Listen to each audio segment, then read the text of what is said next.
Người phụ nữ vô cùng khao khát nhận được tình yêu của bạn trai. Vì vậy, cô thường xuyên gặp những giấc mơ kỳ lạ mỗi đêm. Trong mơ, cô bị một đôi bàn tay vô hình mặc sức nhào nặn. Dù mỗi sáng tỉnh dậy, cơ thể mệt mỏi đến lạ thường, nhưng cô lại vô cùng thích thú với cảm giác đó. Khi đang vô cùng băn khoăn không hiểu tại sao, người phụ nữ bất ngờ bị kéo vào một trò chơi kinh dị. Chào mừng người chơi đến với phó bản kinh dị, Hoa hồng lâu đài cổ. Mộc Tiêu Tiêu mở mắt ra, mơ hồ nhìn quanh môi trường xung quanh. Một nữ đầu bếp gầy gò mang từng đĩa thức ăn đặt trước mặt từng người chơi. Khi đặt đĩa thức ăn trước mặt Mộc Tiêu Tiêu, nữ đầu bếp hung dữ lườm cô. Những người chơi xung quanh có chút hoang mang. Vừa vào trò chơi, Tiêu Tiêu đã bị NPC họ sợ rằng mình sẽ bị liên lụy. Chúc các vị dùng bữa ngon miệng. Chủ nhân của ta yêu thích sự yên tĩnh. Mong mọi người đừng chạy lung tung. Nói xong, quản gia liền lên lầu, mọi người bắt đầu nhìn nhau. Không biết có nên ăn thức ăn trước mặt hay không. Mộc Tiêu Tiêu nhấc dao nĩa lên, cắt miếng bít tết, một tiếng vang lên. Đĩa của Mộc Tiêu Tiêu đột ngột vỡ ra một cách kỳ lạ. Nhìn xem ngươi đã làm gì. Nữ đầu bếp như quả pháo lao thẳng tới trước mặt Tiêu Tiêu, đôi mắt đỏ ngầu như muốn lồi ra khỏi hốc mắt. Loại người như ngươi đáng ra nên tan nát như cái đĩa này. Mụ ta chửi rủa thô tục, nước miếng văng tung tóe lên miếng bít tết. Mộc Tiêu Tiêu lạnh lùng, dùng nĩa xiên miếng bít tết và nhét vào miệng nữ đầu bếp. Loại đầu bếp không tôn trọng khách như ngươi. Vậy mà ông chủ NOSS lại không đuổi ngươi đi. Ông ta thật sự nhân từ. Nghe nói ở một số nơi, kẻ dám sỉ nhục khách hàng sẽ bị cắt lưỡi. Những người chơi xung quanh thấy cảnh đó, vội vàng kéo ghế ra xa một chút, gây sự với NPC trong trò chơi. Chẳng khác nào muốn chết nhanh hơn. Trong trò chơi còn giữ tính khí tiểu thư, thật sự quá ngốc nghếch. Đôi mắt to như mắt bò của nữ đầu bếp càng trở nên dữ tợn trên khuôn mặt nhăn nheo. Trong trò chơi mà còn giữ tính khí tiểu thư như vậy, thật quá ngu ngốc. Đôi mắt to như mắt bò của nữ đầu bếp, trên gương mặt khô héo càng thêm dữ tợn. Bản tiểu thư không cần ngươi phục vụ, cút đi. Mộc Tiêu Tiêu phất tay, kéo ghế ra rồi bước lên lầu. Ta còn chưa đắc tội gì với hắn mà hắn đã nhắm vào ta. Nếu đã như vậy, đắc tội tới cùng cũng chẳng sao. Mộc Tiêu Tiêu suy nghĩ, trong trò chơi thường sẽ không quá chú trọng tiểu tiết, dù là nhét miếng bít tết vào miệng đầu bếp, hay là nói những lời ác độc, cũng có thể kích hoạt điều kiện tử vong. Thưa tiểu thư, phòng ở bên này. Quản gia đột ngột xuất hiện trước mặt Mộc Tiêu Tiêu. Chủ nhân sống ở tầng 4. Ngài ấy thích yên tĩnh, xin đừng tùy tiện lên tầng 4. Nữ đầu bếp vừa chửi vừa bước vào bếp, hung hăng vơ lấy một con dao lớn. Băm nát miếng thịt của ngươi thành từng mảnh, lão nương phải băm ngươi ra thành từng khúc. Nữ đầu bếp vung dao mạnh đến mức mặt đất như rung lên. Mộc Tiêu Tiêu, ngươi có thể chuẩn bị đi gặp Diêm Vương rồi. Một giọng nói tinh tế, lạnh lẽo như gió xuyên thấu xương tủy, thổi đến bên tai nữ đầu bếp. Con dao trong tay bà ta bị một sinh vật vô hình giật lấy. Bà ta hét lên kinh hoàng. Tiếng thét vang vọng khắp lâu đài cổ. Mộc Tiêu Tiêu nghe thấy tiếng hét, vội mở cửa phòng ra. Những người chơi khác trong phòng bên cạnh ngạc nhiên nhìn cô. Các người chơi khác, ánh mắt nhìn Mộc Tiêu Tiêu cũng trở nên kỳ quái. Hầu hết bọn họ đều nghĩ rằng tiếng hét thảm thiết dưới lầu là của Mộc Tiêu Tiêu. Chủ nhân nhanh chóng chạy xuống lầu, muốn xem thử người chơi xui xẻo nào vừa mất mạng, vừa mới vào game đã chết rồi sao? Liệu có người nào còn bị ghét hơn Mộc Tiêu Tiêu không? Hào Huy là người chạy nhanh nhất, muốn tìm manh mối từ thi thể để hiểu rõ hơn về trò chơi, biết nguyên nhân cái chết có thể giúp tránh khỏi kết cục tương tự. Tới bếp, Hào Huy giật lùi 2 bước, cổ họng nghẹn ngào như muốn nôn. Mộc Tiêu Tiêu bước theo ngay sau, nhanh chóng nhìn thấy cảnh tượng kinh hoàng trong bếp. Nữ đầu bếp gầy gò bị chém chết thảm thương, đôi mắt to trừng trừng vẫn còn đọng lại sự kinh hãi. Con dao bếp lớn vẫn nằm bên cạnh xác của bà ta. Đôi mắt trừng lớn của nữ đầu bếp vẫn còn đọng lại vẻ kinh hoàng. Con dao bếp đầy máu nằm ngay cạnh xác của bà ta. Các người chơi ló đầu nhìn vào, hầu hết mặt mày tái mét, bộ não như bị đóng băng, không thể suy nghĩ. Hào Huy đeo găng tay, nhanh chóng kiểm tra sơ qua thi thể. Phát hiện lưỡi của nữ đầu bếp đã biến mất. Tay anh ta run lên, ánh mắt đầy sợ hãi. Mọi người đều quay sang nhìn Mộc Tiêu Tiêu. Không phải các người nghi ngờ tôi lấy lưỡi của bà ta chứ? Nếu tôi có khả năng đó, đã ra tay. Không ai nói gì. Rồi. Nhưng hành động của họ đã nói lên tất cả. Họ đều cảm thấy Mộc Tiêu Tiêu đáng ngờ. Mọi người từ từ lùi lại, không ai dám đến gần cô. Hào Huy nhíu mày suy tư. Không biết nên gán cho Mộc Tiêu Tiêu mắc ngây thơ ngốc nghếch, hay giả ngây thơ nhưng thâm độc. Chủ nhân của lâu đài NOSS vẫn không hề xuất hiện. Không tìm thấy manh mối nào hữu ích. Mọi người bắt đầu rời khỏi bếp. Mộc Tiêu Tiêu trầm ngâm một lúc, con dao bếp này nhìn sắc bén thật đấy, có vẻ hữu dụng. Cô tiện tay nhặt lấy con dao bếp dính máu, rửa sạch máu trên lưỡi dao dưới vòi nước. Sau đó, cô cầm nó đi lên lầu. Những người chơi khác thấy vậy liền vội vã tránh đường. Nhìn theo bóng dáng cô, một cảm giác như thể một đại ca đang ngang nhiên bước đi. Mộc Tiêu Tiêu đi đến trước cửa phòng mình, phát hiện cửa phòng đã mở ra. Dù trước khi xuống lầu, cô đã đóng cửa lại. Hào Huy nghển cổ nhìn vào trong phòng Mộc Tiêu Tiêu, cô mỉm cười, muốn vào phòng tôi làm khách không? Nếu lời mời này đến sớm 10 phút, Hào Huy nhất định sẽ đồng ý ngay. Nhưng khi một cô gái tay cầm dao bếp lớn, Hào Huy chỉ biết cứng đờ lắc đầu. Hào Huy lúng túng quay về phòng mình. Bước vào phòng, Mộc Tiêu Tiêu phát hiện, trên bàn có sẵn những món ăn tinh xảo. Nhưng nổi bật nhất vẫn là một chiếc hộp. Một chiếc hộp màu đen được buộc nơ hồng duyên dáng. Nhìn qua như thể, Mộc Tiêu Tiêu phát hiện, trên bàn có bày sẵn những món ăn tinh xảo. Nhưng nổi bật nhất là một chiếc hộp được đặt ở mép bàn. Một chiếc hộp màu đen, được buộc bằng dây duy băng màu hồng và nơ bướm đẹp mắt. Có cảm giác như cô đang tham gia một trò chơi tình yêu. Mộc Tiêu Tiêu kéo nhẹ dải nơ bướm, mở chiếc hộp ra, bên trong là một cái lưỡi, da gà nổi lên khắp người Mộc Tiêu Tiêu ngay lập tức. Cô vội vàng đóng nắp hộp lại, Mộc Tiêu Tiêu cố nén nỗi sợ hãi, ngồi xuống. Đây là thức ăn lấy từ bếp. Theo lẽ thường mà nói, NPC sẽ không mất công mang thức ăn đến tận phòng cô rồi bỏ độc vào đó. Mộc Tiêu Tiêu ăn xong, rồi cô bắt đầu đi dạo quanh lâu đài cổ. Trên tường treo đầy tranh ảnh, từ tầng 1 đến tầng 3, tranh ở khắp nơi, tất cả đều là chân dung của cùng một người phụ nữ. Những người chơi khác cũng đang tìm kiếm manh mối. Nhưng khi gặp Mộc Tiêu Tiêu, không ai mời cô đi cùng. Mọi người đều ngầm hiểu rằng không nên lên tầng 4, vì đó là nơi chủ nhân của lâu đài, NOSS, cư trú. Nơi đó nguy hiểm nhưng cũng đầy rẫy manh mối. Mộc Tiêu Tiêu đi dạo một lúc. Sau đó tắm rửa rồi nằm xuống ngủ. Nửa đêm, một âm thanh gõ cửa vang lên bên ngoài phòng của cô. Cửa phòng bất ngờ bị đẩy ra từ bên ngoài. Một bóng đen bước vào, nhìn chằm chằm vào cô, ánh mắt cháy bỏng như muốn nuốt chửng cô. Ngay khoảnh khắc cửa mở ra, Mộc Tiêu Tiêu đã tỉnh dậy, nhưng cô không mở mắt. Cô cảm nhận được bóng đen đó ngày càng tiến lại gần. Một làn hơi lạnh lẽo từ từ bò lên cơ thể cô, lạnh đến tê tái, thứ gì đó lạnh buốt rơi xuống mặt cô. Bàn tay băng giá lướt qua hàng mi, ánh mắt nóng bỏng như muốn thiêu đốt cô. Mộc Tiêu Tiêu nhanh chóng rút con dao giấu cạnh giường, vung dao chém thẳng về phía trước. Nhưng, không trúng gì cả, chính hắn đã giết đầu bếp. Mộc Tiêu Tiêu khẳng định. Trong bóng tối, một giọng nói trầm thấp vang lên. Tiêu Tiêu muốn chém ta sao? Giọng nói đầy từ tính làm Mộc Tiêu Tiêu khựng lại. Sao lại giống giọng của bạn trai cô đến vậy? Được thôi, theo ý em vậy. Âm điệu lạnh lẽo nhưng vô cùng quyến rũ. Một bàn tay lạnh buốt nắm lấy cổ tay Mộc Tiêu Tiêu. Ngay sau đó, con dao trong tay cô lao thẳng về phía trước. Ngay sau đó, lưỡi dao đâm thẳng về phía trước, không giống như lần trước, lần này Mộc Tiêu Tiêu cảm nhận được lưỡi dao chạm vào vật thể. A Lạc, có phải là anh không? Mộc Tiêu Tiêu mở to mắt, cố gắng nhìn về phía trước. Nhưng trước mặt cô chỉ là bóng tối mịt mùng. Ta đã thỏa mãn nguyện vọng của Tiêu Tiêu. Vậy Tiêu Tiêu cũng phải thỏa mãn ta. Người đàn ông đặt con dao sang một bên, rồi cúi xuống hôn mạnh lên môi Mộc Tiêu Tiêu. Mộc Tiêu Tiêu nghẹn thở, muốn đẩy hắn ra nhưng cơ thể lại bị một lực vô hình khóa chặt. Cô hoàn toàn không thể chống cự, chỉ có thể bị động tiếp nhận nụ hôn mãnh liệt. Chắc chắn là A Lạc, không sai được. Mộc Tiêu Tiêu hét lên trong lòng. Cách hôn của hắn vẫn như trước đây, chỉ là trước kia, khi còn là bạn trai, hắn chưa bao giờ cuồng nhiệt như thế này. Không thể nào, pháp y đã xác định hắn đã chết. Tiêu Tiêu không tập trung. Giọng nói trầm thấp, khàn khàn vang lên. Người đàn ông chỉ cho cô một chút thời gian để thở, rồi lại lập tức khóa chặt môi cô, như thể không bao giờ hôn đủ. Cho đến khi nước mắt cô trào ra. Sao lại khóc? Không muốn ta hôn em sao? Người đàn ông nhẹ nhàng hôn lên những giọt nước mắt vì tôi rất vui, vui vì anh đã trở về. Mộc Tiêu Tiêu đưa tay ôm lấy cổ hắn, ngửa đầu muốn đáp lại nụ hôn.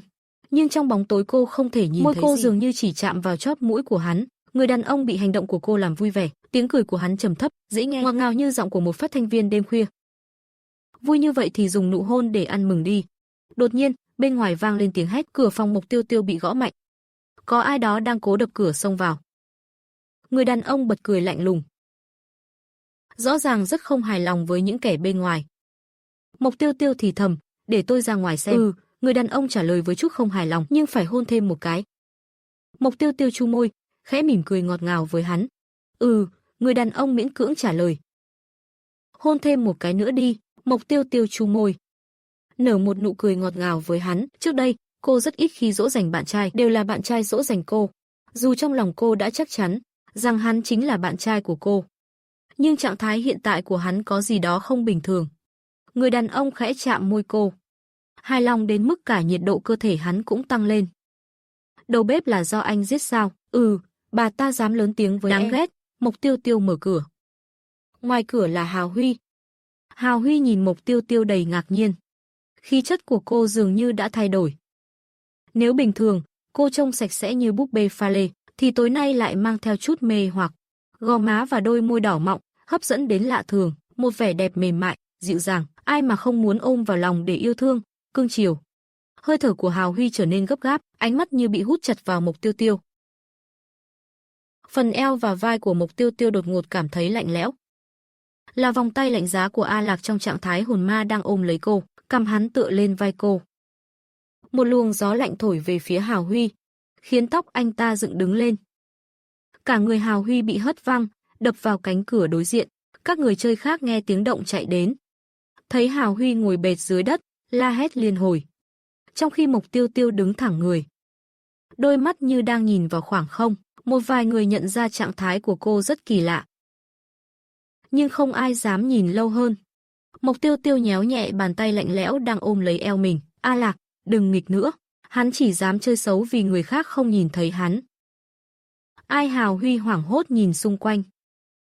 Nhưng không phát hiện điều gì bất thường, anh ta không biết ai đã đẩy mình. Mộc Tiêu Tiêu không để ý đến Hào Huy, thay vào đó hỏi những người chơi khác. Sao vừa rồi lại có tiếng hét? Có người chết rồi. Ngay ở đầu cầu thang kia. Người bị Mộc Tiêu Tiêu nhìn chăm chú, giống như bị gọi trả lời trong lớp học. Hoảng sợ đáp lại. Mộc Tiêu Tiêu bước về phía đầu cầu thang. Đi ngang qua phòng tranh, cô khựng lại. Những bức tranh đã thay đổi. Ánh mắt trên bức tranh trong đêm trở nên u ám hơn, trang điểm trên khuôn mặt cũng thay đổi, không phải cùng một người. Mộc Tiêu Tiêu nhìn vào thi thể nằm trên sàn. Qua trang phục, cô đoán rằng đó là một cô gái.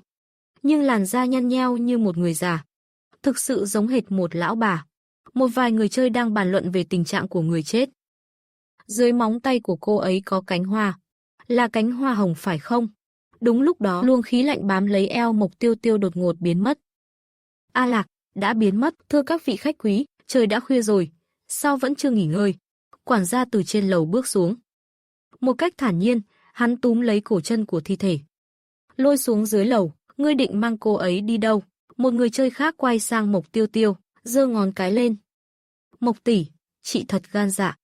Nói gì cũng dám hỏi, dám nói, hắn bị nguyền rủa. Đụng phải thứ không nên đụng. Quản gia vừa nói, vừa kéo thi thể xuống dưới lầu. Ngày hôm sau, Mộc Tiêu Tiêu bước xuống lầu, tinh thần phấn chấn, rạng rỡ, trong khi những người khác trông ủ rũ, ngáp liên tục. Nhưng khi nhìn thấy nữ đầu bếp mang bữa sáng ra, những người còn ngái ngủ lập tức tỉnh táo. Nữ đầu bếp lườm Mộc Tiêu Tiêu một cái, rồi mạnh tay đặt đĩa thức ăn lên bàn để xả giận. Mộc Tiêu Tiêu nở nụ cười hiền lành, vô hại với bà ta. Nhưng ngay khi bà ta vào bếp, một con dao gọt hoa quả đâm thẳng vào bụng bà. Ngươi đối xử không tốt với cô ấy, giọng nói trầm lạnh vang lên. Nhưng nữ đầu bếp không nhìn thấy A Lạc ở đâu. Bà ta sợ hãi đến run rẩy, bước ra khỏi bếp. Nữ đầu bếp vẫn giữ nguyên dáng vẻ bị dao đâm vào bụng, dáng vẻ cung kính, cúi người đặt món ăn lên bàn Mộc Tiêu Tiêu, ngay cả khóe miệng cũng cứng đờ với nụ cười gượng gạo. Những người chơi khác đồng loạt ngơ ngác, không hiểu tại sao nữ đầu bếp đã chết lại xuất hiện với con dao trên bụng. Đây là nghệ thuật trình diễn sao, hay bà ta lợi dụng việc mình có thể sống lại để đùa giỡn với cái chết? Lúc này, quản gia xuất hiện cùng ông chủ NOSS, đi xuống từ trên lầu. Đây là lần đầu tiên Mộc Tiêu Tiêu nhìn thấy NOSS bước xuống lầu, ánh mắt cô bất giác nhìn theo, ánh mắt của NOSS thoáng dừng lại trên gương mặt của Mộc Tiêu Tiêu. Ngay lập tức, A Lạc đưa tay che mắt Mộc Tiêu Tiêu. Trước mắt cô liền tối sầm lại. Mộc Tiêu Tiêu cười khổ, đây chắc là cảm giác bị ma che mắt nhỉ. Xin cảm ơn các vị khách quý đã đến đây theo đúng hẹn. Hôm nay, mong mọi người sẽ hái được những bông hoa hồng xinh đẹp. Khóe miệng NOSS khẽ nhếch lên với nụ cười lạnh lẽo. Phu nhân của ta lúc sinh thời rất thích hoa hồng. Có hoa hồng, nàng nhất định sẽ rất vui.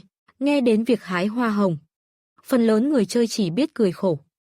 Tối qua họ đã phân tích rằng việc chạm vào hoa hồng có thể dẫn đến cái chết. Sau bữa sáng, mọi người đi theo quản gia và NOSS đến vườn trong lòng như đang đi lên mộ.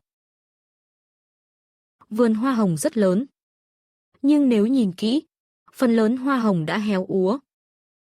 Rất khó tìm được một bông hoa nở rộ, xinh đẹp. Nếu không hái được hoa hồng đẹp, phu nhân của ta sẽ nổi giận. NOSS nở một nụ cười lạnh lùng, rùng mình, mọi người lo lắng, nếu không hái được hoa hồng, họ có thể bị giết. Ai nấy đều cố tìm kiếm những bông hoa hồng rực rỡ, chỗ này có hoa hồng nở đẹp nhất. Một phụ nữ có khuôn miệng hơi méo mó, vui mừng đưa tay ra hái hoa. Ngay khi tay bà ta đưa tới, một cơn đau dữ dội từ chân truyền đến, bà ta cúi đầu xuống nhìn, cô gái đã chết đêm qua đang nắm chặt chân bà ta và mỉm cười. Và rồi, một tiếng hét thảm thiết vang lên, cô gái dùng tay và chân kéo người phụ nữ vào trong lòng đất. Hãy ở lại vườn hoa hồng với ta. Cảnh tượng này khiến người chơi đổ mồ hôi lạnh.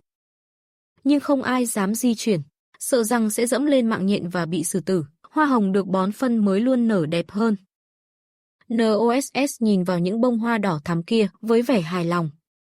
Sau khi cô gái ma quái kéo người phụ nữ xuống, ánh mắt cô ta lại nhắm vào những người chơi khác. Mọi người muốn chạy nhưng không thoát được, có người bị một bàn tay đột ngột thò ra, bắt lấy chân, kéo ngã xuống đất. Một vài người bị kéo ngã xuống đất, bàn tay ma quái túm lấy mắt cá chân họ. Ngay lúc đó, Mộc Tiêu Tiêu vung một cái xẻng lớn lao tới, đập thẳng vào đầu con ma quái đang gây chuyện, đẩy nó trở lại lòng đất. Dù nó cố ló lên nhiều lần, nhưng đều bị Mộc Tiêu Tiêu đập xuống. Mặc dù Mộc Tiêu Tiêu có khuôn mặt ngọt ngào, nhưng hành động của cô lại vô cùng tàn bạo. Giống như trò chơi đập chuột, cô đập nó xuống bùn, khiến nó không thể trồi lên được nữa. A Lạc hái một bông hoa hồng rực rỡ nhất, đưa cho Mộc Tiêu Tiêu. Hắn biết da của cô mỏng manh, nên tiện tay loại bỏ hết gai trên cành hoa. Đại ca, như vậy mà còn nói mình là người mới sao? Một người chơi bật thốt lên, toàn bộ đều là sự thật. Mộc Tiêu Tiêu bất đắc dĩ, tôi thật sự là người mới mà. Cảm ơn anh đã cứu mạng tôi. Đại ca, anh đã hái một bông hồng rồi, tôi cũng hái. Một người đàn ông đeo kính cảm kích. Anh ta vừa nãy suýt bị kéo xuống bùn. Vừa rồi, anh ta suýt bị kéo xuống bùn. May mà Mộc Tiêu Tiêu hành động dứt khoát, không chút do dự tiêu diệt quái vật. Mộc Tiêu Tiêu gật đầu. Những người khác được cứu cũng vội vàng cảm ơn. Tiện tay, họ cũng hái hoa hồng cho mình. Cảm giác lạnh lẽo quanh eo biến mất. Mộc Tiêu Tiêu nhận ra A Lạc lại biến mất. Bông hoa hồng trong tay cô đột nhiên khép lại, biến thành một nụ hoa chưa nở, sau đó lại đột ngột nở rộ. Ngay giữa bông hoa xuất hiện một con mắt đỏ ngầu đầy tia máu. Con mắt ác ý nhìn chằm chằm vào Mộc Tiêu Tiêu. Mộc Tiêu Tiêu không hề hoảng loạn, cô bình tĩnh đeo đôi găng tay của người làm vườn để lại. Thẳng tay móc con mắt ra khỏi bông hoa.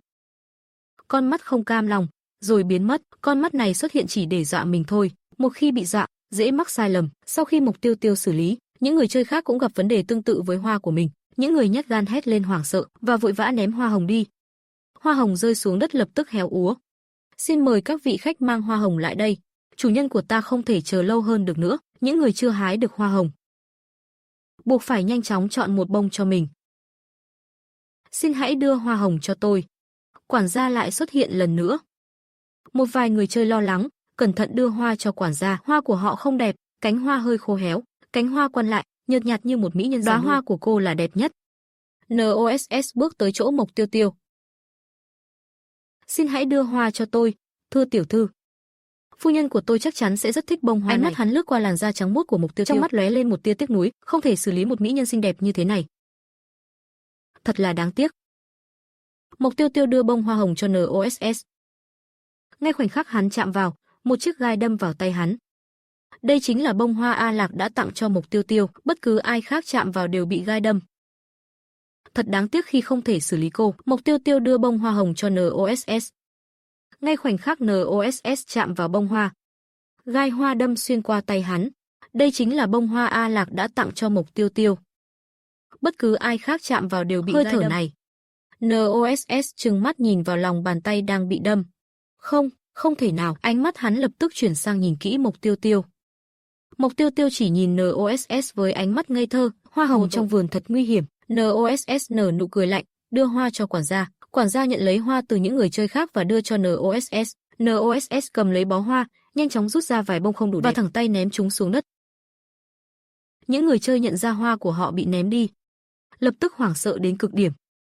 Tại sao trò chơi này lại đầy cạm bẫy như vậy? Đừng nói là sống sót 7 ngày, ngay cả 3 ngày cũng khó mà sống nổi. NOSS dẫm lên những bông hoa hồng khô héo trên mặt đất. Hoa hồng nếu không được bón phân sẽ không đẹp. Khuôn mặt người chơi tái mét. Chẳng lẽ những ai không hái được hoa hồng đẹp sẽ trở thành phân bón sao? Hào Huy trầm ngâm suy nghĩ. Nơi nào có đất ẩm thì hoa hồng lại đẹp nhất, nhưng nếu hái sẽ bị xác chết tấn công.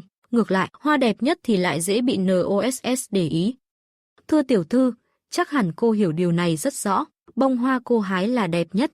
NOSS nhìn Mộc Tiêu Tiêu với ánh mắt đầy ẩn ý. Hắn không tin rằng Mộc Tiêu Tiêu có thể liên tục hái được những bông hoa đẹp nhất để tránh khỏi hình phạt của hắn.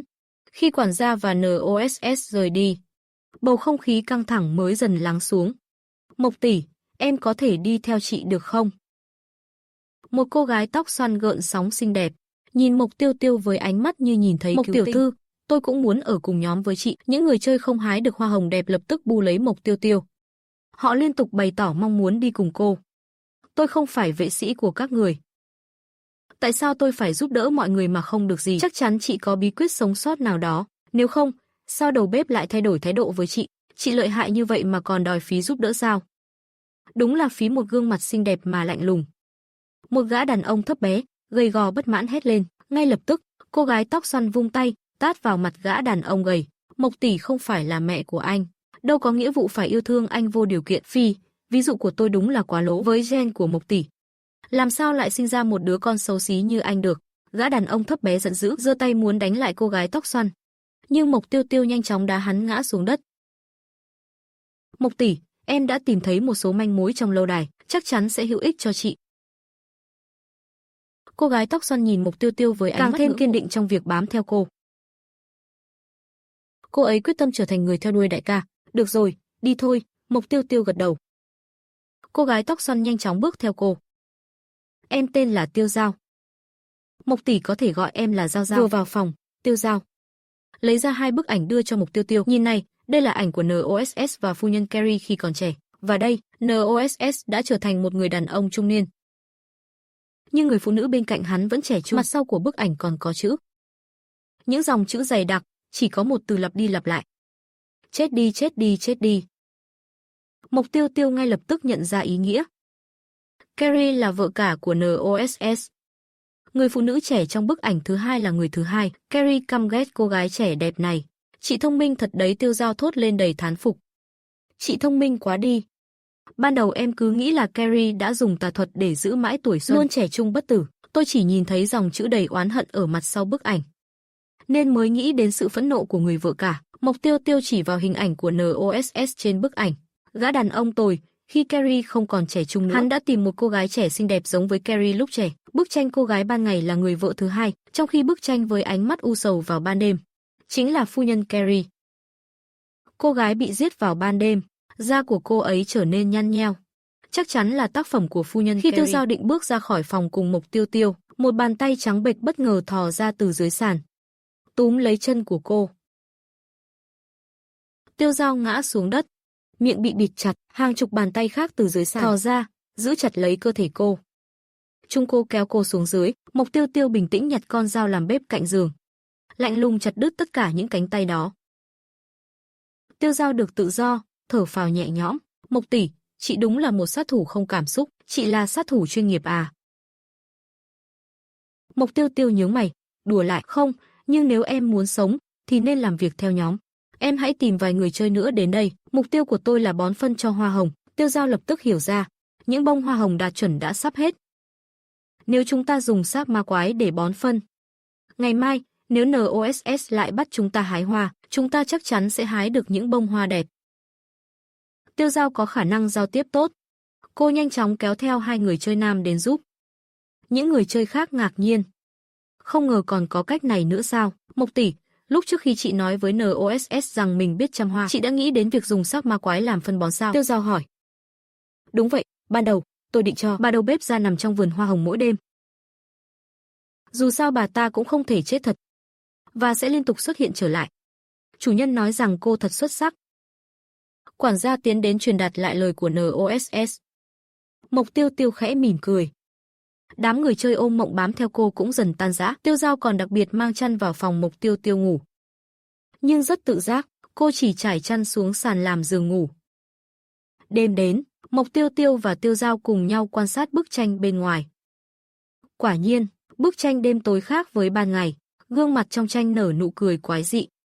Hương thơm của hoa hồng tràn ngập trong không khí. Mùi hương càng lúc càng nồng nàn. Mộc Tiêu Tiêu phát hiện mình đang đứng trong một căn phòng đầy gương. Cô vô tình liếc nhìn vào gương và nhận ra gương mặt mình đang già đi, từ làn da mịn màng như sứ trở thành da nhăn nheo, khô ráp như vỏ cam, một bông hồng đỏ rực lơ lửng trước mặt Mộc Tiêu Tiêu. Trực giác mạnh mẽ trỗi dậy trong lòng cô. Chỉ cần lấy được bông hoa này, cô sẽ trở nên xinh đẹp, sẽ giữ mãi tuổi xuân. Sẽ không bao giờ có những nếp nhăn đáng ghét này. Mộc Tiêu Tiêu khẽ cắn môi. Giữ cho đầu óc tỉnh táo và không tiến tới, cô hiểu rằng nếu chạm vào bông hoa đó, cô sẽ thực sự già đi và chết. Tiêu Tiêu, giọng nói quen thuộc vang lên phía sau. Mộc Tiêu Tiêu quay lại và nhìn thấy A Lạc. Sao em lại già và xấu như vậy? Người đàn ông kinh ngạc như thể nhìn thấy một con quái vật đáng sợ. Hắn liên tục lùi lại vài bước. Em không phải là Tiêu Tiêu, sao em có thể là Tiêu Tiêu được? Mộc Tiêu Tiêu bật cười. Hương thơm nồng nàn của hoa hồng trong không khí đã làm cho cô mất lý trí, nhưng chỉ cần nhìn thấy kẻ giả mạo này, cô lập tức tỉnh táo. A Lạc nhận ra ngay lập tức. Đôi tay lạnh lẽo vòng qua eo Mộc Tiêu Tiêu, ôm cô trong tư thế chiếm hữu tuyệt đối. Là bạn trai thật của em đến rồi. Trong mắt em, khuôn mặt của anh có nhiều nếp nhăn không? Mộc Tiêu Tiêu đưa tay sờ gò má thô ráp của mình, rồi quay đầu nhìn A Lạc. Ban đầu cô nghĩ mình sẽ không nhìn thấy anh, nhưng lần này cô thấy rõ một chàng trai anh tuấn. Ngũ quan vẫn sắc nét, chỉ là gương mặt nhợt nhạt đến đáng sợ. Trong mắt anh ấy, chỉ có mình tôi. Mộc Tiêu Tiêu mỉm cười, khuôn mặt áp sát vào A Lạc. Dù thế nào thì tôi cũng luôn đẹp trong mắt anh. Kẻ giả mạo bắt đầu méo mó, hình dáng của nó dần trở thành phu nhân Carrie. Tại sao anh không ghét cô ta? Rõ ràng cô ta đã mất đi tuổi xuân rồi mà. Phu nhân Carrie gào thét, giận dữ, bởi vì anh ấy yêu tôi. Mộc Tiêu Tiêu siết chặt vòng tay ôm lấy A Lạc. Mộc Tiêu Tiêu siết chặt eo A Lạc, kéo anh lại gần, mau tỏ tình với tôi đi, đồ đáng ghét. Trước đây vì muốn chia tay mà anh còn nói không yêu tôi nữa, bây giờ phải nói anh yêu em thật nhiều vào. Nói rồi, cô áp sát vào người A Lạc, hoàn toàn lờ phu nhân Carrie đang nổi giận. Mộc Tiêu Tiêu đẩy nhẹ mặt A Lạc. Nói thêm vài câu nữa, nếu không, không cho anh hôn đâu, anh yêu Tiêu Tiêu. Anh thích Tiêu Tiêu nhất. Không nhớ gì khác nữa. Chỉ nhớ rằng phải yêu Tiêu Tiêu. Mộc Tiêu Tiêu cố gắng giữ khuôn mặt lạnh lùng, nhưng nét dịu dàng hiện rõ. Rõ ràng anh ấy đã quên hết mọi thứ, nhưng vẫn chỉ nhớ rằng phải yêu cô. A Lạc được cho phép, liền hôn cô mãnh liệt hơn. Phu nhân Carrie trở nên điên cuồng. Không, ngươi không còn là ngươi của ngày xưa nữa, ngươi đã không còn trẻ trung, làm sao ngươi có thể nhận được tình yêu của hắn? Hắn đẹp trai, anh tuấn như vậy, vậy mà ngươi đã già nua. NOSS lại đi tìm những cô gái trẻ đẹp khác, vì thế ngươi nghĩ rằng khi phụ nữ già đi, đàn ông không còn yêu họ nữa là chuyện bình thường. Hắn chỉ yêu gương mặt của ngươi thôi, chứ không phải yêu ngươi thật sự. Chỉ cần tôi luôn trẻ trung, xinh đẹp, tôi cũng có thể như Donnie, nhận được tình yêu của hắn mãi mãi. Càng tức giận, sức mạnh của phu nhân Carrie áp lực trên người cô giảm dần. Mộc Tiêu Tiêu dần trở lại với vẻ trẻ trung. Trong khi đó, phu nhân Carrie phát điên, tự bấu lấy tóc mình. Không, đi hết đi, cút khỏi đây. Phu nhân Carrie không thể chịu đựng nổi cảnh hai người họ âu yếm, bèn đuổi họ ra khỏi ảo cảnh của mình. Mộc tỷ, cuối cùng chị cũng trở lại rồi. Suýt chút nữa em sợ chết khiếp. Tiêu Giao thở phào nhẹ nhõm. Vừa rồi chị bỗng nhiên bất động, em chẳng biết phải làm gì. Mộc Tiêu Tiêu nhìn vào bức tranh trước mặt, bức tranh dần nứt ra, rơi xuống đất và vỡ vụn thành từng mảnh. Tiêu Giao đưa tay gãi đầu, chị à, em không hiểu nổi. Tiêu Giao gãi đầu, vẻ mặt Mộc tỷ, chị đạp NPC nát bét rồi quay về hiện thực. Cũng không đến mức quá lợi hại đâu, chỉ là khoe khoang tình cảm một chút thôi. Nhưng bạn trai của chị đâu rồi? Sao anh ấy không cùng ra ngoài? Ai nói không? Giọng nói trầm ấm dễ nghe vang lên ngay bên tai, đầy từ tính. A Lạc đứng ngay sau lưng, vòng tay ôm lấy eo Mộc Tiêu Tiêu. Mộc Tiêu Tiêu liếc nhìn qua khóe mắt, thấy làn da trắng bệch đến đáng sợ của A Lạc. Mộc Tiêu Tiêu hơi căng thẳng nhìn sang Tiêu Giao. Liệu cô ấy có thấy A Lạc không? Có lẽ trong mắt chị, đây là chuyện bình thường. Nhưng trong mắt em, đây là kỳ tích đấy. Tiêu Giao vẫn bình thường. Trong mắt cô ấy chỉ có sự ngưỡng mộ đối với Mộc Tiêu Tiêu. Đúng rồi, Mộc tỷ, trong ảo cảnh đó có gì vậy? Mộc Tiêu Tiêu vừa định trả lời.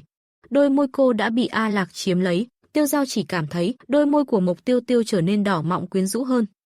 Mộc Tiêu Tiêu cảm thấy không ổn chút nào. Cô cố tỏ ra bình tĩnh, quay đầu tránh nụ hôn của A Lạc. Trong ảo cảnh, người ta sẽ già đi, nếu không sợ già, có lẽ sẽ tìm được lối thoát. Một người chơi tên Viên Hán Nghị đi ngang qua. Liếc nhìn đôi môi của Mộc Tiêu Tiêu, nuốt nước bọt khó khăn. Nếu không phải đang trong trò chơi kinh dị này, cậu ta đã muốn tỏ tình với Mộc Tiêu Tiêu ngay tại chỗ. Chưa bao giờ, cậu ta thấy cô gái nào đẹp đến vậy, nhưng ánh mắt lạnh lẽo như dao của A Lạc, quét qua Viên Hán Nghị, khiến cậu ta rụt cổ lại. Lạnh lẽo đến tận xương, như bị NPC đáng sợ chú ý. Buồn ngủ rồi, về ngủ thôi. Mộc Tiêu Tiêu nhanh chóng bước về phòng. Tiêu Giao đi theo sau, giữ khoảng cách 3 bước, không phải cô ấy không muốn đi cạnh, mà là vì lại gần hơn. Sẽ cảm thấy lạnh lẽo kỳ lạ, chỉ cần đến gần trong phạm vi 2 bước, cơ thể như đông cứng. Giác quan như mách bảo rằng, Mộc Tiêu Tiêu muốn giết cô ấy. Sao vậy, tôi muốn giết cô à? Mộc Tiêu Tiêu khẽ cười, nói nhỏ, không thể giết người khác chỉ vì ghen tuông. Dù ngoại hình của tôi hấp dẫn người khác, nếu ai đó muốn theo đuổi, tôi cũng không đáp lại. Nhưng đâu phải ai có tình cảm với tôi là phải tiêu diệt họ, mà trước đây tôi đâu thấy A Lạc ghen đến nếu vậy. Lúc nãy tôi đi chậm hơn một chút. Viên Hán Nghị có khi đã bị hành hạ đến nửa sống nửa chết. Mộc tỷ, chị nói gì vậy? Tiêu Giao nghe thấy Mộc Tiêu Tiêu lẩm bẩm, nhưng không nghe rõ. Thật ra tôi có nhân cách thứ hai. Tôi đang nói chuyện với nhân cách thứ hai của mình.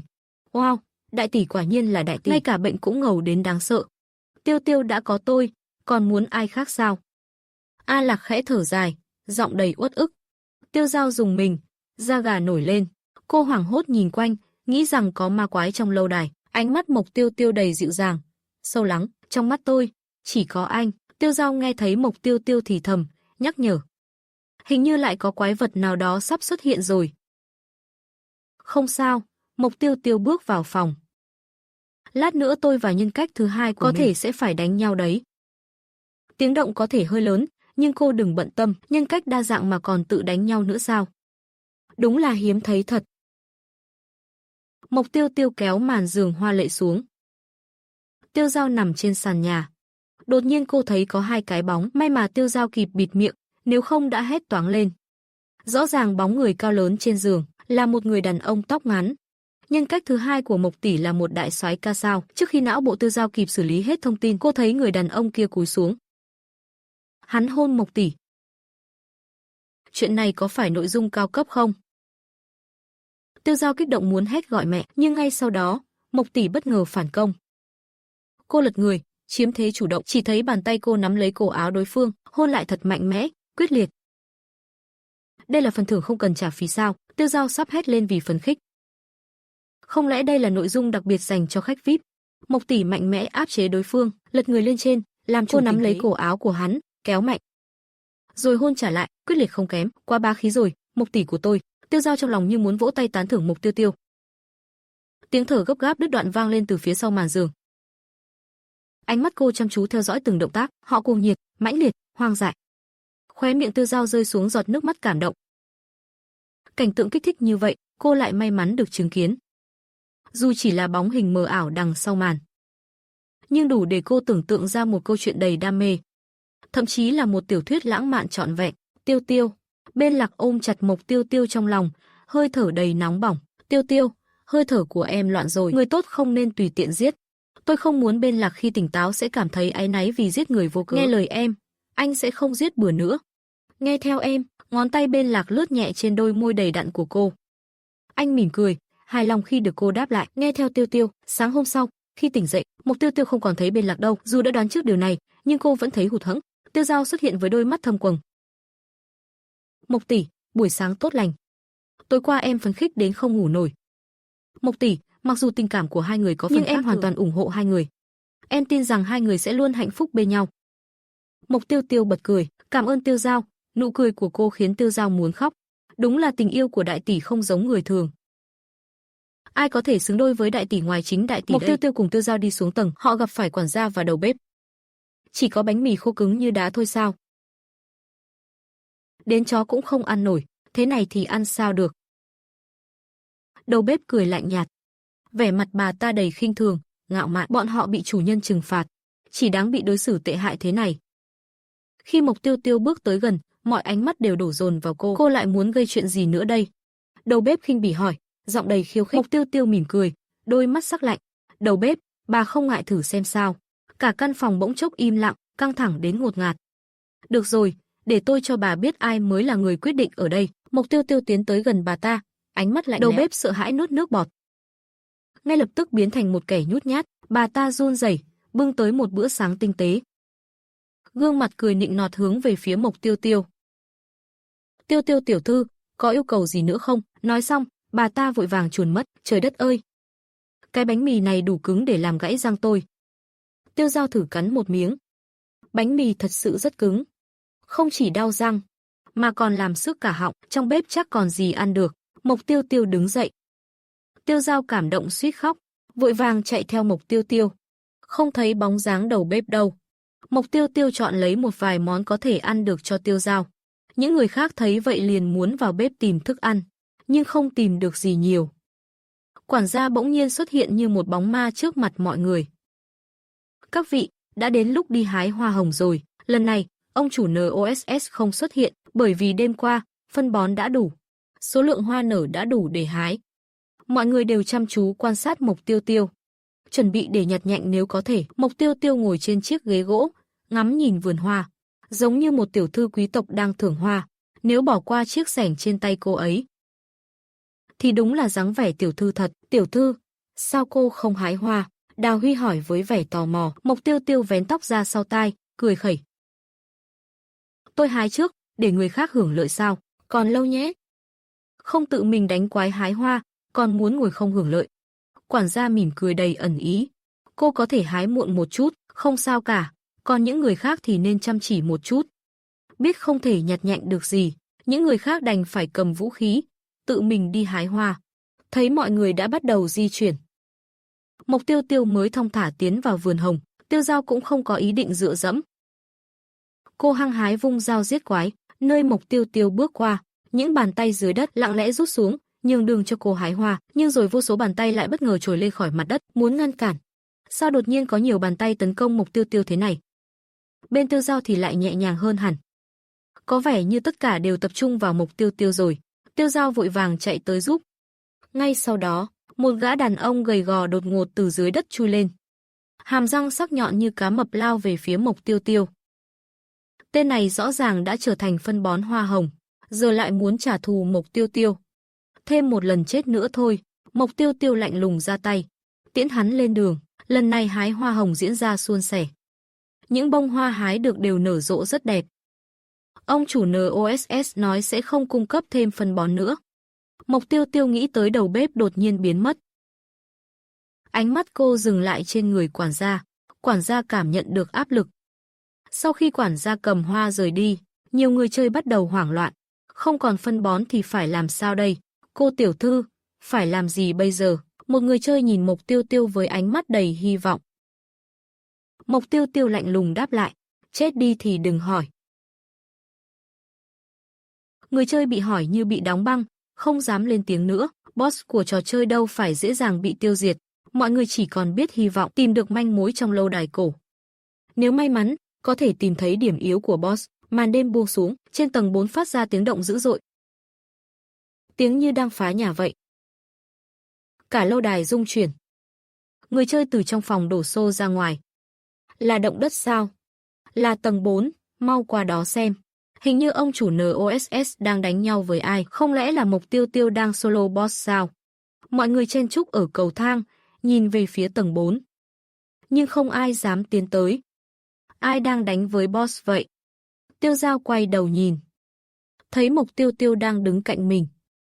Mọi người đều ngơ ngác. Chẳng lẽ boss trong trò chơi tự đánh nhau sao? Ầm một tiếng lớn, không biết bức tường nào lại nổ tung. Khói bụi mù mịt bao trùm khắp nơi, che khuất Mộc Tiêu Tiêu. Đồng tử của Mộc Tiêu Tiêu khẽ co lại. Cậu thấy Biên Lạc đang chiến đấu với NOSS, và rõ ràng Biên Lạc đang ở thế yếu. Có lẽ vì NOSS là trùng cuối của màn chơi này. Sức mạnh của màn chơi này dường như ủng hộ NOSS, vết thương trên người NOSS đang nhanh chóng lành lại. Nếu có được ngươi, ta sẽ mạnh hơn nữa, NOSS tham lam nói, lúc đó ta sẽ hồi sinh, nhưng Biên Lạc không quan tâm đến NOSS. Hắn lập tức quay người rời đi vì Mộc Tiêu Tiêu. Tiêu Tiêu cứ thế rời đi sao? Hệ thống sử dụng điểm tích lũy để đổi vật phẩm chữa trị cho A Lạc. Mộc Tiêu Tiêu nhìn NOSS với vết thương đang hồi phục, thật là khó chịu. NOSS được hệ thống màn chơi bảo hộ, nhưng A Lạc có cậu, người chơi, cần đổi bảo hộ không? Một vật phẩm hệ thống 1,314 hỏi. Trong cửa hàng có rất nhiều vật phẩm đa dạng. Mình muốn xem, cái này nữa, cả cái này nữa, tất cả đều lấy hết. Mộc Tiêu Tiêu nhanh chóng quyết định. Cậu đối xử với hắn thật hào phóng. Hào phóng gì chứ? Điểm này vốn dĩ là của hắn. Mộc Tiêu Tiêu đáp lại. Giọng nói nhẹ nhàng của một cô gái vang lên phía sau. Mộc Tiêu Tiêu quay đầu lại. Ánh mắt cậu thấy một người phụ nữ mờ ảo. Cô ấy trông giống hệt Kha Lị, nhưng trẻ hơn nhiều, như một thiếu nữ 18 tuổi. Dani. Dani, Mộc Tiêu Tiêu nghĩ thầm. Bóng dáng của Dani lơ lửng, di chuyển về phía trước. Mộc Tiêu Tiêu liếc nhìn Biên Lạc. Chắc chắn Biên Lạc sẽ không sao. Cậu lập tức đuổi theo Dani. Biên Lạc thấy Mộc Tiêu Tiêu vừa đến đã chạy đi, hắn muốn kéo cậu lại, giữ lấy yêu tinh nhỏ này, nhưng ngay sau đó, cơ thể hắn được chữa trị. Cơn đau tan biến, hắn cảm nhận sức mạnh. Khi NOSS tấn công, một lá chắn hiện ra bảo vệ Biên Lạc. Được bảo vệ sao? Biên Lạc thì thầm. Ánh mắt lạnh lùng của NOSS quét qua đám người chơi đang đứng xem. Ngay lập tức, một chiếc khiên hiện ra bảo vệ Biên Lạc. Được bảo vệ sao? Biên Lạc thầm nghĩ. Ánh mắt lạnh lùng của NOSS. Những người chơi đang đứng xem, đầy vẻ băng giá. Người chơi đứng đó, mặt đầy hoang mang, họ chỉ thấy NOSS đang nhảy nhót, điên cuồng chiến đấu. Có người thậm chí còn nghĩ rằng phải chăng NOSS bị phát điên rồi? Thì ra thật sự có một đại lão vô hình đang đấu với NOSS sao? Nhưng họ không nhìn thấy đối thủ, họ cũng không biết đó là bạn hay thù, chẳng lẽ là tôi hiểu nhầm? Tiêu Giao quay đầu lại, không thấy Mộc Tiêu Tiêu đâu cả. Không lẽ người đang đánh nhau với NOSS là Mộc Tiêu Tiêu? Có phải nhân cách khác của Mộc Tiêu Tiêu không? Một nhân cách muốn giết NOSS, nhân cách kia ra tay giúp. Ngươi muốn làm gì? Ta sẽ giúp ngươi. Tiêu Giao vừa nghĩ, vừa chứng kiến cảnh tượng. NOSS bị một sức mạnh vô hình và bị đánh đập dữ dội. Quá đỉnh giá mà mình có thể quay lại cho Mộc Tiêu Tiêu xem. Lúc này, Mộc Tiêu Tiêu đuổi theo Dani. Cậu đưa tay ra nhưng không thể chạm vào Dani. Dani, em nghe thấy tôi không? Dani ngơ ngác nhìn Mộc Tiêu Tiêu. Khóe miệng cong lên một nụ cười kỳ dị, rõ ràng là đang cười, nhưng khuôn mặt lại đầy đau khổ. Dani nhìn Mộc Tiêu Tiêu với ánh mắt buồn bã. Anh muốn biết sao? Muốn làm rõ câu chuyện của màn chơi này không? Điểm tích lũy của anh sẽ tăng. Cũng có thể tìm ra cách thoát. Trước mắt Mộc Tiêu Tiêu, mọi thứ trở nên mờ ảo. Cậu thấy Dani cưỡi ngựa trên đồng cỏ. Ánh nắng như phủ lên cô một lớp ánh vàng rực rỡ. Trong xe ngựa, NOSS đang lặng lẽ nhìn Dani. Cô gái trẻ ngây thơ hoàn toàn không biết mình đang bị một người đàn ông xảo quyệt để mắt tới. Dani hoàn toàn không biết đến sự tồn tại của Kha Lị. NOSS nhìn cô với ánh mắt vừa say đắm vừa toan tính. Dani là một cô gái ngây thơ, không phải là đối thủ của một kẻ như NOSS. Cô hoàn toàn không biết rằng mình đã bị lừa. Dani kết hôn với NOSS. Mộc Tiêu Tiêu nhìn Dani đang chìm trong hạnh phúc. Nếu đây không phải là ký ức, thật muốn nói với cô ấy rằng hắn là kẻ cặn bã. NOSS rất yêu Dani. Yêu nụ cười của cô. Yêu mọi thứ tràn đầy sức sống của cô. Mỗi tối đều chuẩn bị sữa nóng cho cô. Chuẩn bị những bộ váy lộng lẫy tinh xảo. Sai người vẽ nhiều bức tranh về cô. Muốn nụ cười rạng rỡ của cô mãi mãi đọng lại trên tranh. Cho đến một ngày, Kha Lị xuất hiện. Kha Lị điên cuồng bôi máu mình lên tranh. Chỉ vào Dani và nguyền rủa, mày rồi cũng sẽ già đi. Hắn vẫn sẽ yêu tao. Kha Lị bị quản gia lôi đi. Nỗi sợ và tội lỗi bao trùm Dani. NOSS khẳng định Kha Lị là một người phụ nữ điên. Nhưng Dani không dám tin. Cô muốn nói chuyện với NOSS. Nên đến tìm hắn. Nhưng lại thấy NOSS đang thêm máu vào sữa. Dani không chịu uống. NOSS liền ép cô uống. Máu tươi mới. Cô phải uống hết. NOSS để lộ bản chất tàn ác. Khi đầu bếp mang đồ ăn đến cho Dani, bà cố tình nhắc nhở. Máu đêm qua là của Kha Lị. NOSS tin rằng uống máu của người mới chết sẽ giúp đẹp da, kéo dài sinh mệnh. Thấy Danny ngày càng sợ hãi. Đầu bếp cười nhạt rồi rời đi, hóa ra đầu bếp không ưa tôi. Là vì tôi cũng như Danny, một cô gái trẻ đẹp. Mộc Tiêu Tiêu tựa như đang xem phim. Bình thản phân tích về Danny. U sầu. Sầu muộn. Gầy gò. Em thay đổi rồi, em cũng sẽ trở nên như Kha Lị sao? NOSS nhận ra dù dùng cách nào đi nữa, cũng không thể giữ được vẻ trẻ trung lâu dài. NOSS như con thú điên cuồng gào thét. Ta không cho phép ngươi, không được già đi. Ngươi là cái thá gì chứ? Chính ngươi cũng già rồi mà còn đòi hỏi người khác, không thấy nếp nhăn giữa chân mày của ngươi. Đủ kẹp chết rồi sao? Mộc Tiêu Tiêu vừa chê bai NOSS. Đã thấy khuôn mặt phóng đại của NOSS áp sát lại. Chết rồi thì sẽ mãi mãi giữ được vẻ đẹp của ngươi, phải không? Tay chân của Mộc Tiêu Tiêu bị trói chặt, không thể động đậy. Tất nhiên là không. Chết rồi thì cơ thể sẽ phân hủy, cuối cùng chỉ còn lại bộ xương khô. NOSS khống chế cơ thể hắn, một tay cầm mật ong, tay kia cầm chổi quét nhẹ. Thật đẹp. NOSS nhìn xuống bàn chân Mộc Tiêu Tiêu, bàn chân trắng mịn như tuyết, không chút tì vết. Đến cả ngón chân cũng hồng như cánh hoa anh đào. Mật ong màu vàng kim chảy chậm xuống bàn chân, từ từ lan ra. Mộc Tiêu Tiêu bí mật cố gắng kéo giãn dây trói trên tay. Đây cũng chỉ là ảo cảnh, nhưng có lẽ vì đây là những gì Danny từng trải qua, nên rất chân thực. Bỗng nhiên, một con dê bất ngờ xuất hiện bên cạnh NOSS. Con dê bị mật ong ngọt ngào thu hút, bắt đầu liếm bàn chân hắn, lưỡi dê có gai ngược. Bị liếm như vậy khiến người ta cảm thấy ngứa ngáy. Mộc Tiêu Tiêu cố nhịn cười, mặt hắn dần đỏ bừng vì cố gắng nhịn.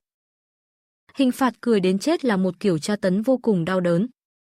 Cười liên tục không thể ngừng lại. Thể xác và tinh thần đều bị dày vò. Cuối cùng vì thiếu oxy do cười quá mức mà nghẹt thở chết. Có vẻ như Danny đã bị NOSS tra tấn đến chết bằng hình phạt này. Sao ngươi không cười? Ngươi nên cười chứ. NOSS gào lên trong điên cuồng, rồi lại dịu dàng như dụ dỗ. Người yêu, dù có giết ngươi, ta cũng chọn cách đẹp nhất. Ta sẽ giữ lại vẻ đẹp của ngươi đến mức tối đa. Ngươi sẽ ra đi với một nụ cười. Mộc Tiêu Tiêu cố nhịn nước mắt. Đôi mắt to tròn như ánh lửa lấp lánh, không biết trên đời có bao nhiêu người sẽ ghen tị với con dê này. Đôi mắt NOSS sáng rực ánh vàng. Hắn liếm môi, vẻ tham lam hiện rõ. Hắn liếm môi. Không bằng để tôi thử xem, đồ biến thái này.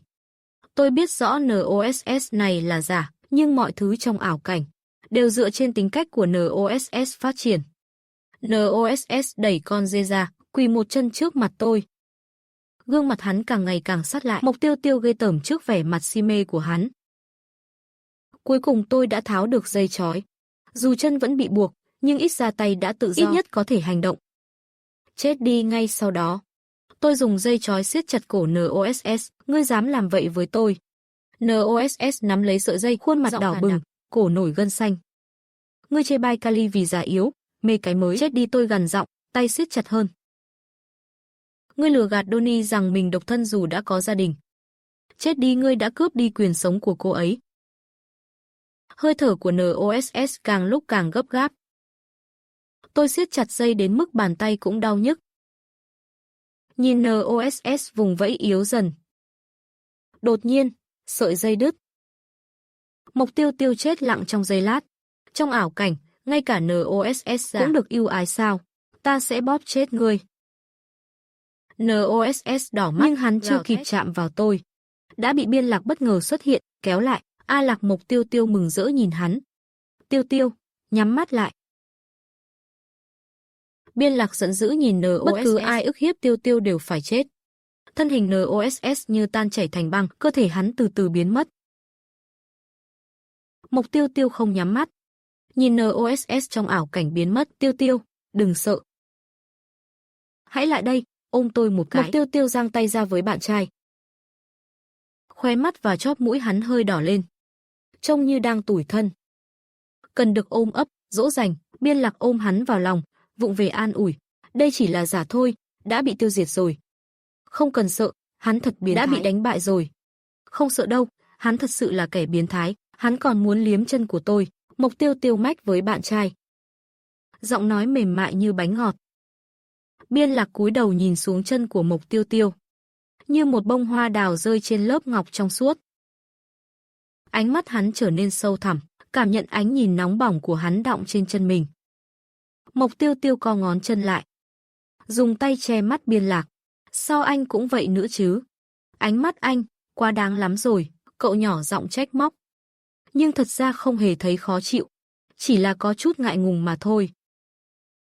Tôi muốn hôn từ đầu đến chân của Tiêu Tiêu.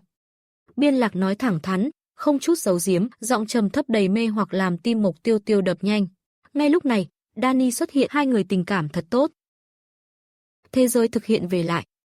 Mộc Tiêu Tiêu rút tay lại, nhưng Biên Lạc chẳng hề để tâm. Cúi xuống hôn lên má người ta đang nhìn đó. Biên Lạc không quan tâm ánh mắt người khác. Ôm lấy eo Mộc Tiêu Tiêu, hôn sâu lên môi cậu. Danny nhìn cảnh đó, cảm xúc phức tạp.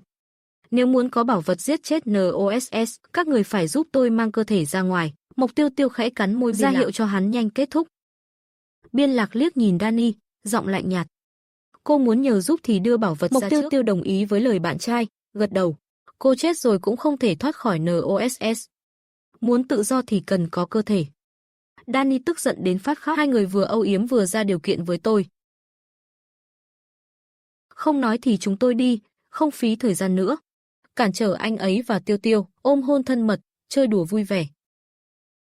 Trong đàm phán, người muốn đạt được thỏa thuận, luôn là người yếu thế. Danny bị NOSS giam cầm quá lâu, chịu đựng đến mức phát điên. Người muốn đạt được thỏa thuận, luôn là người dễ bị nắm thóp nhất. Danny bị NOSS đã chịu đựng đến mức phát điên. Cô ta cuống quýt, đừng đi đừng đi. Bảo vật hiện giờ tôi không thể đưa cho các người. Là một con dao găm khảm đá quý. Nó nằm trong quan tài pha lê của tôi. Dùng nó có thể giết chết NOSS. Mộc Tiêu Tiêu hiện lên vẻ nghi ngờ. Danny tiếp tục, dao găm vốn là để dành cho hắn. Hắn sợ bị kẻ thù giết nên để lại cho tôi, và giờ nó trở thành đồ tùy táng của tôi. Mộc Tiêu Tiêu nhếch môi cười. Cái tên NOSS này đúng là vô liêm sỉ. Sợ chết đến mức giết người khác để bảo vệ mình, dáng hình của Danny dần trở nên mờ nhạt. Mộc Tiêu Tiêu và Biên Lạc lại trở về hành lang. Ngốc à, tôi phải đi một lát, không thể tiếp tục ở lại bên cạnh cậu. Biên Lạc không thuộc về màn chơi này, quy tắc trò chơi đang bài xích hắn.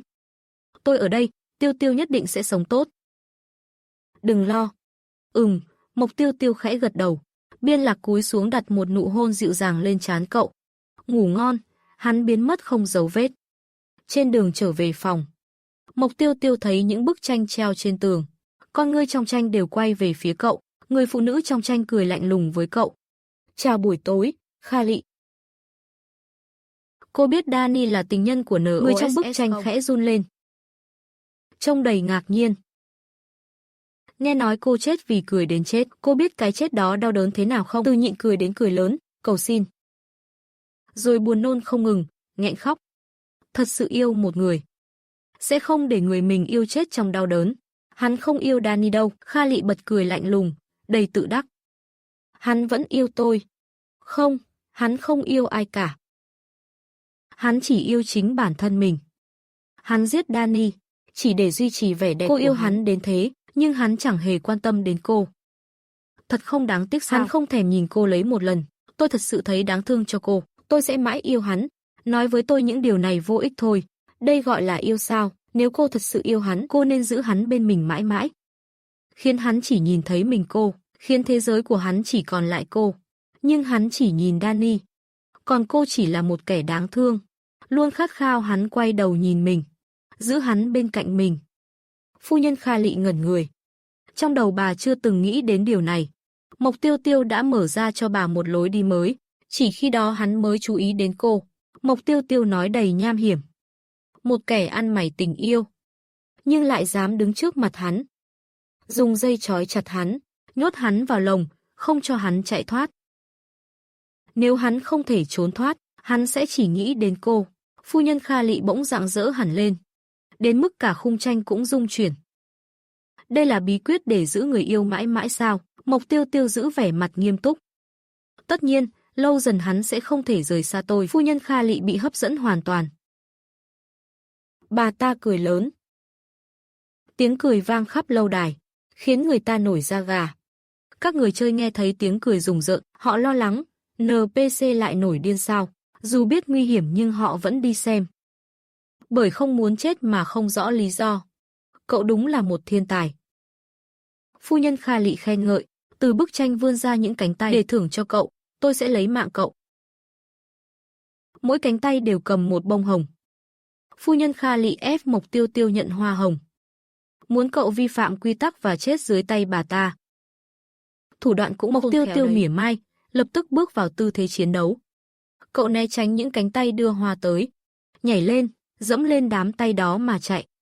Đám người chơi đuổi đến chỉ thấy cảnh Mộc Tiêu Tiêu đang chạy parkour trên những cánh tay đầy máu. Đám người chơi chạy đến, họ nhìn thấy Mộc Tiêu Tiêu đang chạy parkour trên những cánh tay đầy máu. Giữa không trung, cánh hoa bay tán loạn.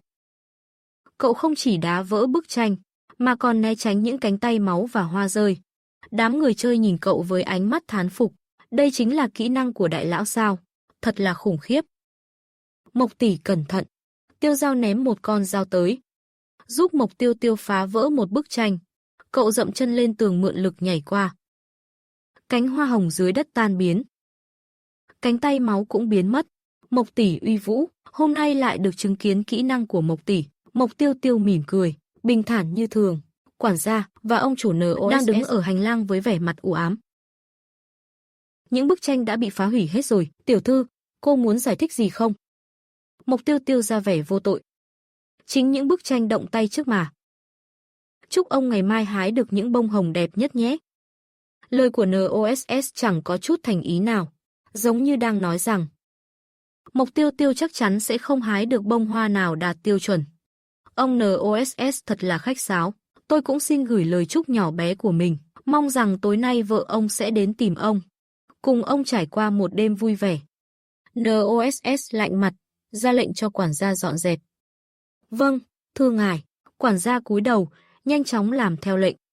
Mọi người đều quay về phòng. Tiêu Dao vẫn quyết định trải đệm ngủ dưới sàn trong phòng của Mộc Tiêu Tiêu. Cậu không về phòng ngủ à? Ở bên cạnh Mộc tỷ tôi cảm thấy an toàn hơn. Mộc tỷ không cần để ý đến tôi đâu, tôi rất kín miệng. Chuyện đa nhân cách của Mộc tỷ, tôi sẽ giữ bí mật. Vậy nên cứ yên tâm thoải mái hôn hít với bạn trai đi. Mộc Tiêu Tiêu trầm ngâm. Cô đã khiến đám NPC đều dồn thù hận về phía mình. Nếu chúng muốn trả thù, người đầu tiên chúng nhắm tới sẽ là cô. Mộc Tiêu Tiêu tỉnh giấc giữa đêm, nhìn quanh. Mộc Tiêu Tiêu nhìn Tiêu Dao đang ngủ say. Cậu ấy là người rất trung thành và đáng yêu, tình hình quá nguy hiểm, không nên gọi cậu ấy dậy. Vừa bước lên tầng 4, Mộc Tiêu Tiêu đã nghe thấy tiếng đối thoại giữa NOSS và Kha Lị. Kha Lị, cô là một kẻ điên. Ta sẽ không bao giờ yêu cô, vậy thì hãy căm ghét ta mãi mãi đi. Chỉ cần anh không phớt lờ ta là đủ. Kha Lị hét lên đầy cuồng loạn. Ta sẽ bẻ gãy tay chân anh, khóa anh lại, để anh không thể bỏ trốn nữa. Mộc Tiêu Tiêu nhìn cảnh đôi nam nữ tự hại nhau. Dù cho rằng NOSS là kẻ tệ bạc, nhưng Kha Lị với cơn cuồng yêu trả thù cũng không phải người tốt lành gì. Được Bonnie chỉ đường, Mộc Tiêu Tiêu nhanh chóng đến phòng sách của NOSS. Cậu nhanh chóng bước vào căn phòng bí mật. Không gian lạnh lẽo đến đáng sợ. Ánh sáng mờ mịt và u ám, nhiệt độ lạnh đến rùng mình. Dọc hai bên lối đi, có hơn chục quan tài pha lê. Trước mỗi quan tài đều đặt những bông hoa hồng tươi đẹp, nhiều quá, và hình như đều có người nằm bên trong. Mộc Tiêu Tiêu rùng mình. Tất cả đều là thiếu nữ trẻ đẹp, làn da trắng, khuôn mặt hoàn mỹ không tì vết. Bỗng nhiên, tiếng bánh răng trong căn phòng bắt đầu chuyển động, gương mặt Mộc Tiêu Tiêu biến sắc, không ngờ Kha Lị lại vô dụng như vậy. Cậu nhìn quanh, không còn chỗ nào để trốn, cuối cùng, cậu đành nấp dưới một trong những quan tài pha lê. Mộc Tiêu Tiêu nhìn thấy hai đôi chân đang tiến lại gần. NOSS liên tục ho khan, đồ đàn bà chết tiệt đó. Nàng ta muốn nhốt ta lại như Kha Lị ư? Ta sẽ không để yên đâu. Thưa ngài, ngày mai ngài có thể xử lý nàng ta. Ta muốn nàng ta mãi mãi ở lại đây. Gương mặt NOSS tái nhợt, rõ ràng bị thương nặng. Dù thắng Kha Lị, hắn cũng bị thương. NOSS nhìn vào bộ sưu tập của mình. Đây là nghệ thuật, đúng không? Đương nhiên rồi, thưa ngài. Quản gia nịnh nọt. NOSS càng tiến lại gần chỗ Mộc Tiêu Tiêu. Cậu nín thở, không dám nhúc nhích. NOSS dừng ngay trước quan tài mà Mộc Tiêu Tiêu đang nấp. Nghệ thuật đấy, không phải sao? NOSS mỉm cười lạnh lùng. Dĩ nhiên rồi, thưa ngài. Quản gia nịnh bợ đáp lại. NOSS ngày càng tiến lại gần nơi Mộc Tiêu Tiêu đang nấp. Mộc Tiêu Tiêu nín thở, không dám nhúc nhích. NOSS dừng lại ngay trước chiếc quan tài mà Mộc Tiêu Tiêu trốn. Cảm giác căng thẳng như đang bị phát hiện bất cứ lúc nào. Tim Mộc Tiêu Tiêu đập thình thịch, cậu trong lòng đếm ngược, chỉ cần thêm chút nữa thôi. Nhưng thời gian trôi qua, NOSS đứng trước quan tài này lâu hơn các quan tài khác. Hương thơm này, quen thuộc. Quản gia ngạc nhiên, thưa ngài, tôi không ngửi thấy gì ngoài mùi hương của hoa hồng. Không, đây là hương của thiếu nữ, để ta xem thử. Chú mèo con đáng yêu nào, đang lén lút trốn trong bộ sưu tập của ta. NOSS cúi xuống, ánh mắt lóe lên đầy hứng thú. Hệ thống, có thể dùng điểm tích lũy để đổi vật phẩm không? Vâng, thưa chủ nhân, danh sách vật phẩm đã được liệt kê. Giọng hệ thống vang lên, như cứu tinh của Mộc Tiêu Tiêu. Đổi ngay, bất kỳ thứ gì có thể hữu dụng. Mộc Tiêu Tiêu mím chặt môi, ánh mắt trở nên NOSS với đôi mắt sáng rực lên, hắn muốn nhìn thấy chú thỏ nhỏ đang run rẩy sợ hãi. Hắn tiến gần hơn, muốn chiêm ngưỡng cảnh tượng ấy, nhưng bất ngờ, Mộc Tiêu Tiêu bất ngờ vung ra một con dao găm lấp lánh đá quý. Cậu đâm thẳng vào tim NOSS, ánh mắt kiên định, quyết tâm kết liễu hắn. NOSS hoảng sợ, lùi lại nhanh chóng, hắn nhận ra con dao này, con dao mà hắn luôn muốn phá hủy, nhưng hắn không bao giờ làm được. Quản gia ngay lập tức vung cánh tay như kìm sắt, nhằm tóm lấy tay Mộc Tiêu Tiêu. Nhưng cậu nhanh nhẹn né tránh, tiếp tục tấn công NOSS. Cậu luồn lách như chiếc bóng, tiếp tục áp sát NOSS. Người hầu của ngươi lại cản trở ngươi sao? Mộc Tiêu Tiêu cười lạnh lùng. Sự khéo léo của cậu khiến quản gia nhiều lần hụt tay, suýt nữa đâm vào NOSS. Hệ thống, tôi đổi dao găm giống hệt của Danny. Vâng, thưa chủ nhân, ngài quả là liều lĩnh. Hệ thống 1314 không khỏi thán phục. Tâm lý vững vàng, quyết đoán đến đáng kinh ngạc. Dù trong tình thế hiểm nguy, Mộc Tiêu Tiêu vẫn giữ được bình tĩnh, đổi một con dao giả, nhưng đủ để dọa NOSS. Mộc Tiêu Tiêu không khỏi cảm thấy hứng thú. Quản gia hốt hoảng, thưa ngài, cẩn thận. NOSS lùi lại, đôi mắt đầy hoảng sợ, cút ra đừng lại gần ta. Mộc Tiêu Tiêu bước tới, nụ cười lạnh lẽo. Ngươi nghĩ mình bất tử sao? Mộc Tiêu Tiêu liên tục tấn công, khiến NOSS không kịp suy nghĩ. Chủ nhân, phía sau ngài là quan tài. Hệ thống nhắc nhở, khiến Mộc Tiêu Tiêu sáng tỏ. Cậu cố tình di chuyển như vậy chỉ để tìm con dao găm thật sao? NOSS phát hiện ra và tức giận đến cực điểm. Hắn bóp nát con dao găm giả trong tay Mộc Tiêu Tiêu. Ngươi dám lừa ta? NOSS điên cuồng, giận dữ đến tột cùng. Ngươi thật to gan. Trận này còn nhục nhã hơn cả lúc bị Biên Lạc đè đầu cưỡi cổ. Mộc Tiêu Tiêu không chút do dự, vung lưỡi dao găm gãy đâm thẳng vào mắt NOSS. NOSS hoảng hốt né tránh, nhưng bị quản gia chắn đường. Ngươi không thoát được đâu, mèo con đáng thương. Ngươi yếu đuối quá rồi, có phải bị Kali đánh đến tàn tạ không? Lời nói của Mộc Tiêu Tiêu đầy vẻ mỉa mai. NOSS gào lên, ngươi không sợ chết sao? Sau này, ta sẽ nhốt ngươi vào để ngươi trở thành một tác phẩm nghệ thuật của ta. Ta không sợ. Nếu sợ chết thì chết. Nếu không sợ chết thì vẫn chết thôi. NOSS ngẩn người. Hắn chưa bao giờ gặp ai thách thức hắn như vậy. Hắn là boss của cửa ải này, vậy mà bị một người chơi làm nhục. Ngươi sẽ phải sợ thôi. NOSS rít lên, đôi mắt đỏ ngầu. Hắn định dùng tiếng cười tử thần để tra tấn Mộc Tiêu Tiêu, nhưng trước khi hắn kịp ra tay, một bàn tay lạnh giá chộp lấy cổ tay Mộc Tiêu Tiêu. Cảm giác này quen thuộc. Cậu quay lại, rơi vào vòng tay của Biên Lạc. Ngươi lại tới đây làm gì nữa? NOSS quản gia ngã gục xuống, xương gãy vụn dưới tay Biên Lạc. Biên Lạc vỗ nhẹ vai Mộc Tiêu Tiêu, trấn an, rồi anh lao tới như cơn gió, đối đầu với NOSS. Mộc Tiêu Tiêu nhìn quản gia vẫn đang co giật trên sàn, sau đó chạy đến mở chiếc quan tài của Danny. Xin lỗi, phải mượn con dao găm của cô một lát. Mộc Tiêu Tiêu rút ra con dao găm lấp lánh từ trong quan tài, con dao này là thật. Biên Lạc vẫn đang giao chiến với NOSS, ánh mắt sắc lạnh như băng. Ngươi nghĩ ngươi có thể thắng ta sao? NOSS. NOSS thét lên, nhưng mọi đòn tấn công đều bị chặn. Danny, dẫn đường cho tôi. Mộc Tiêu Tiêu vươn tay lấy dao găm, nhưng không rút ra được. Bởi vì bàn tay của Danny nắm chặt không buông, căn bản không thể lấy dao găm ra khỏi tay cô ấy. Tôi sẽ giúp cô giết NOSS, giúp cô được tự do. Ngay lập tức, bàn tay của Danny thả lỏng. Mộc Tiêu Tiêu lấy được dao găm, tiện thể đâm thêm một nhát vào quản gia. Quản gia đổ gục, tan biến. Ác lô, để tôi thử. Mộc Tiêu Tiêu lắc nhẹ dao găm trong tay, hướng về phía Biên Lạc gọi lớn.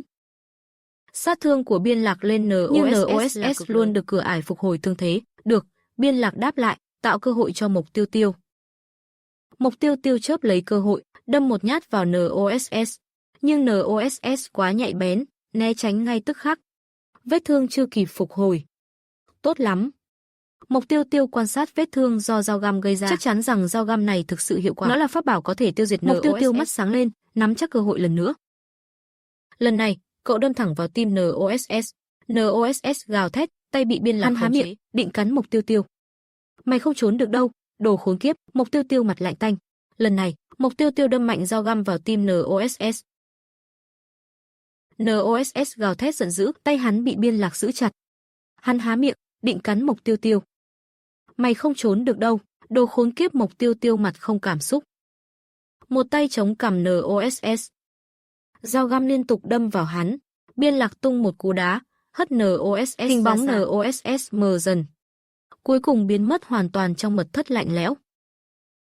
Với người bình thường thì thật kinh hoàng.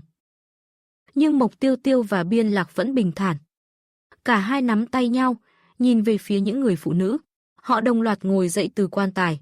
NOSS, tên khốn này thật ghê tởm, hại biết bao mỹ nhân phải chịu khổ. Mộc Tiêu Tiêu siết chặt chuôi dao găm. Những mỹ nhân xinh đẹp đứng dậy. Thân thể cứng ngắc, từng bước bước ra khỏi quan tài. Họ di chuyển khá đều đặn. Hướng về phía Mộc Tiêu Tiêu và Biên Lạc. Mộc Tiêu Tiêu cảnh giác, chuẩn bị chiến đấu. Không ngờ họ lại cúi chào anh và Biên Lạc, cảm ơn. Danny bước tới nói với Mộc Tiêu Tiêu rồi dẫn theo các chị em rời đi. Mộc Tiêu Tiêu và Biên Lạc chậm rãi bước theo sau. Ở phía khác, Tiêu Giao đứng ở đầu cầu thang lên tầng 4. Hạ giọng, nếu các người không lên, tôi tự lên. Lên đó quá nguy hiểm. Sư Khắc Luân ngần ngại. Viên Hàn Nghị im lặng, nhưng rõ ràng anh cũng không muốn lên. Tiêu Giao không ép, lén lút tiến lên tầng 4. Sư Khắc Luân và Viên Hàn Nghị liếc nhìn nhau, cắn răng rồi cũng đi theo. Ba người nhẹ nhàng, căng thẳng lắng nghe động tĩnh, cả ba người cắn răng, quyết định cùng đi lên. Họ rón rén bước đi, căng tai nghe ngóng mọi động tĩnh. Trong lòng thầm cầu nguyện mình đừng xui xẻo. Gặp phải boss, không ngờ vừa đến nơi. Một nhóm phụ nữ bất ngờ tiến lại. Tất cả đều mặt trắng bệch như tờ giấy. Đôi mắt phát ra ánh sáng quỷ dị. Ba người sợ đến hồn vía bay mất. Đây là Bách Quỷ Dạ Hành sao? Phu nhân Cát Lệ. Tay Tiêu Giao run lên bần bật. Cậu siết chặt con dao bếp trong tay. Sư Khắc Luân cùng Viên Hàn Nghị cũng vô thức sờ vào vũ khí của mình. Tìm chút cảm giác an toàn. Giọng nói của Mộc Tiêu Tiêu vang lên như tiếng thiên thần. Tiêu Giao, các cậu sao lại lên đây? Danny nghe thấy giọng Mộc Tiêu Tiêu, liền tránh sang một bên. Những người phụ nữ khác cũng né qua, tự giác tạo thành một lối đi. Mộc Tiêu Tiêu điềm tĩnh bước qua giữa họ, tiến về phía nhóm Tiêu Giao. Khung cảnh như Diêm Vương bước trên thảm đỏ. Đám tiểu quỷ tự động mở đường. Thấy cậu không có ở phòng, bọn tôi lo nên lên đây tìm. May quá, cậu không sao. Sư Khắc Luân nhanh chóng nổ súng câu hỏi. Đây là, cậu thu phục phu nhân Cát Lệ thành đàn em sao? Đây là Danny. Đi thôi. Đừng chắn đường Danny và các chị em của cô ấy. NOSS và quản gia đều chết rồi. Bây giờ chắc không còn nguy hiểm nữa. Tiêu Giao trợn mắt kinh ngạc. Nói vậy là nửa đêm cậu lên đây, giết boss luôn. Không phải mình tôi. Tiêu Giao lập tức hiểu. Là bạn trai của Tiêu Tiêu giúp đúng không? Cậu ấy cũng muốn có đa nhân cách. Tốt nhất là có một nhân cách đẹp trai, biết giúp mình đánh quái. Đa nhân cách đúng là tiện lợi, nhưng giết NOSS không phải là cách để qua màn. Không biết còn phải làm gì nữa. Có lẽ phải ở lại đây đủ lâu. Hoặc tìm ra hết bí ẩn của NPC trong trò chơi, nhưng NOSS đã chết rồi, chắc là màn này sẽ dễ thở hơn chút. Chưa chắc đâu. Trò chơi này rất xảo quyệt, Tiêu Giao không lạc quan như vậy. Thôi về ngủ đã. Sáng mai sẽ biết kết quả. Về phòng rồi, Mộc Tiêu Tiêu lấy quần áo sạch từ trong tủ. Chuẩn bị đi tắm. Cậu bỗng thấy tò mò, nếu đa nhân cách chung thân xác. Nếu Mộc Tiêu Tiêu đang tắm, mà lại chuyển sang nhân cách khác thì sao? Vừa nghĩ đến, cửa phòng tắm mở ra, Bên Lạc nhìn cậu chăm chú. Ánh mắt nóng rực như muốn thiêu cháy người khác. Ánh mắt Mộc Tiêu Tiêu thoáng hiện nét ngại ngùng. Cậu ra ngoài đi, Tiêu Tiêu. Bên Lạc ngập ngừng một chút. Nhưng ánh mắt quyến rũ đến khó cưỡng. Mộc Tiêu Tiêu cố gắng giữ vững lập trường. Nếu không, cậu ấy sẽ không tha cho mình. Phải làm sao đây? Bên Lạc cúi đầu, lặng lẽ quay người đi. Giống như chú chó lớn bị bỏ rơi. Sáng hôm sau, bữa sáng vẫn là bánh mì cứng ngắc, sữa thì có mùi khó chịu. Đầu bếp, hôm nay cô cho gì vào đây thế? Chẳng lẽ lại đưa nhầm bữa sáng của Mộc Tiêu Tiêu? Đầu bếp khịt mũi, lạnh lùng hừ một tiếng. Mộc Tiêu Tiêu bước đến, dùng ngón tay nhấn thử, bánh mì cứng như sắt. người thường không thể nào cắn nổi. Cậu ngẩng đầu nhìn đầu bếp. Đầu bếp khoanh tay trước ngực, ngẩng cao đầu đầy kiêu ngạo, bộ dạng như thể có người chống lưng, không sợ ai. Mộc Tiêu Tiêu cầm chiếc bánh mì, thẳng tay ném vào đầu bếp. Bánh mì cứng đập trúng, đầu bếp ngã nhào xuống đất. Có vẻ mọi người không cần ăn sáng nữa nhỉ. Vậy thì đi hái hoa hồng thôi. Xoẹt, giọng của phu nhân Cát Lệ vang lên từ cầu thang xoắn ốc. Phần lớn người chơi đều kinh hãi. Dù không rõ quá khứ của phu nhân Cát Lệ, nhưng dựa vào thông tin đã biết, ai cũng hiểu người trong tranh đã chết từ lâu. Thôi thì đi xem sao, Mộc Tiêu Tiêu đề nghị. Người chơi thấy Mộc Tiêu Tiêu vẫn bình tĩnh như thường, trong lòng cũng bớt lo lắng, dù gì cũng có đại ca đây, vẫn còn đường sống. Phu nhân Cát Lệ tức giận nhìn chằm chằm vào Mộc Tiêu Tiêu. Hôm nay là ngày chết của ngươi. Khu vườn hoa hồng trở nên âm u. Mọi bông hoa đều héo rũ, trước mắt chỉ còn lại những chiếc gai vàng óng. Tuyệt vọng chưa, ta sẽ không cho các ngươi hái được một bông nào. Tiếng cười của phu nhân Cát Lệ chói tai. Ngươi tưởng ta muốn hái hoa cho ngươi chắc? Mộc Tiêu Tiêu vẫn luôn là người dẫn đầu trong việc khiêu khích quái vật. Tiếng cười của phu nhân Cát Lệ bỗng ngừng bặt. Ta đếm ngược từ 10. Nếu không hái được hoa, tất cả sẽ chết. Đám người yếu đuối lập tức chạy tán loạn. Những người khác thấy vậy cũng vội vã bỏ chạy theo. Để đại ca trụ lại là đủ rồi. Họ là người bình thường, chạy càng xa càng tốt. Phu nhân Cát Lệ cảm thấy bực bội vì thất bại trước Mộc Tiêu Tiêu. Nhưng thấy người chơi khác chạy trốn, lại lấy lại tự tin. Mộc Tiêu Tiêu nói với Tiêu Dao, đi thôi, để tôi gánh đống thù hận này. Thực ra trong lâu đài cũng không chắc an toàn đâu. Dù không kéo thù hận, quái vật vẫn tìm cách giết chúng ta. Tiêu Dao phản bác. Chơi game quái vật luôn có cách để tiêu diệt chúng ta. Tôi sẽ ở lại với cậu. Tôi cũng vậy. Xúc Lần sắn tay áo, để lộ cơ bắp rắn chắc. Thật xin lỗi. Viên Hãn Nghị nghe tiếng đếm ngược của phu nhân Cát Lệ, lập tức quay người bỏ chạy. Mộc Tiêu Tiêu chẳng bận tâm về sự ra đi của Viên Hãn Nghị. Dù gì cũng chẳng thân thiết, không cần phải ở lại chỗ nguy hiểm chỉ vì người xa lạ. Chỉ là nếu sau này Xúc Lần và Tiêu Dao gặp nguy hiểm, cậu sẽ không ngại liều mạng giúp đỡ họ. Chỉ bởi vì họ sẵn sàng ở lại, đứng cạnh tôi chiến đấu. Phu nhân Cát Lệ đếm ngược kết thúc. Trên bầu trời sấm sét đùng đoàng như muốn xé toạc cả trời xanh. Mặt đất vườn hoa hồng rung chuyển. Những sinh vật kỳ quái từ lòng đất trồi lên, hình dạng méo mó kinh dị. Chúng bò nhanh như tia chớp. Xúc Lần và Tiêu Dao siết chặt vũ khí, ngăn chặn chúng. Quái vật, từng con một không quá khó đối phó. Nhưng chúng xuất hiện liên tục không ngừng, đánh đến kiệt sức. Phu nhân Cát Lệ giơ cao bông hoa hồng đỏ như máu. Ta muốn ngươi chết cùng với NOSS. Bà ta căm hận nhìn Mộc Tiêu Tiêu, đôi mắt ngập tràn ghen ghét. Bà ta vung hoa hồng về phía gương mặt xinh đẹp của Mộc Tiêu Tiêu. Mộc Tiêu Tiêu rút dao găm, chém đứt bông hoa hồng. Nhưng cánh hoa như keo dính, bám vào lưỡi dao. Phu nhân Cát Lệ cười khinh miệt. Nhân lúc bà ta mất tập trung, Mộc Tiêu Tiêu rút dao ra, đâm thẳng vào ngực bà ta. Nhưng phu nhân Cát Lệ dùng hoa hồng che lấy vết thương, máu tươi từ đó chảy ra. Không có tác dụng, tim não cũng vô dụng. Không thể tìm ra điểm yếu của bà ta. Phu nhân Cát Lệ nở nụ cười đáng sợ, máu từ bà ta lan tỏa, dần bao phủ cơ thể Mộc Tiêu Tiêu. Mộc Tiêu Tiêu giãy giụa, nhưng vô ích.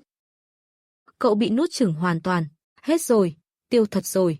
Chết chắc rồi. Tiêu Dao lao tới. Chưa chắc đâu, có thể cứu được, tôi sẽ thử. Phải cứu mạng thì cứu luôn. Xúc Lần, đi nào. Xúc Lần vừa lẩm bẩm vừa phàn nàn, nhưng vẫn chạy theo Tiêu Dao. Cả hai lao về phía phu nhân Cát Lệ, những kẻ ngu ngốc tự tìm đường chết. Bà ta chỉ cần một cái vung tay, cả hai đã bị đánh ngã. Xúc Lần và Tiêu Dao bị đẩy bật ra xa, lăn lộn trên mặt đất, đau đớn. Hắn đã chết rồi. Các ngươi còn muốn cứu hắn sao? Thật nực cười.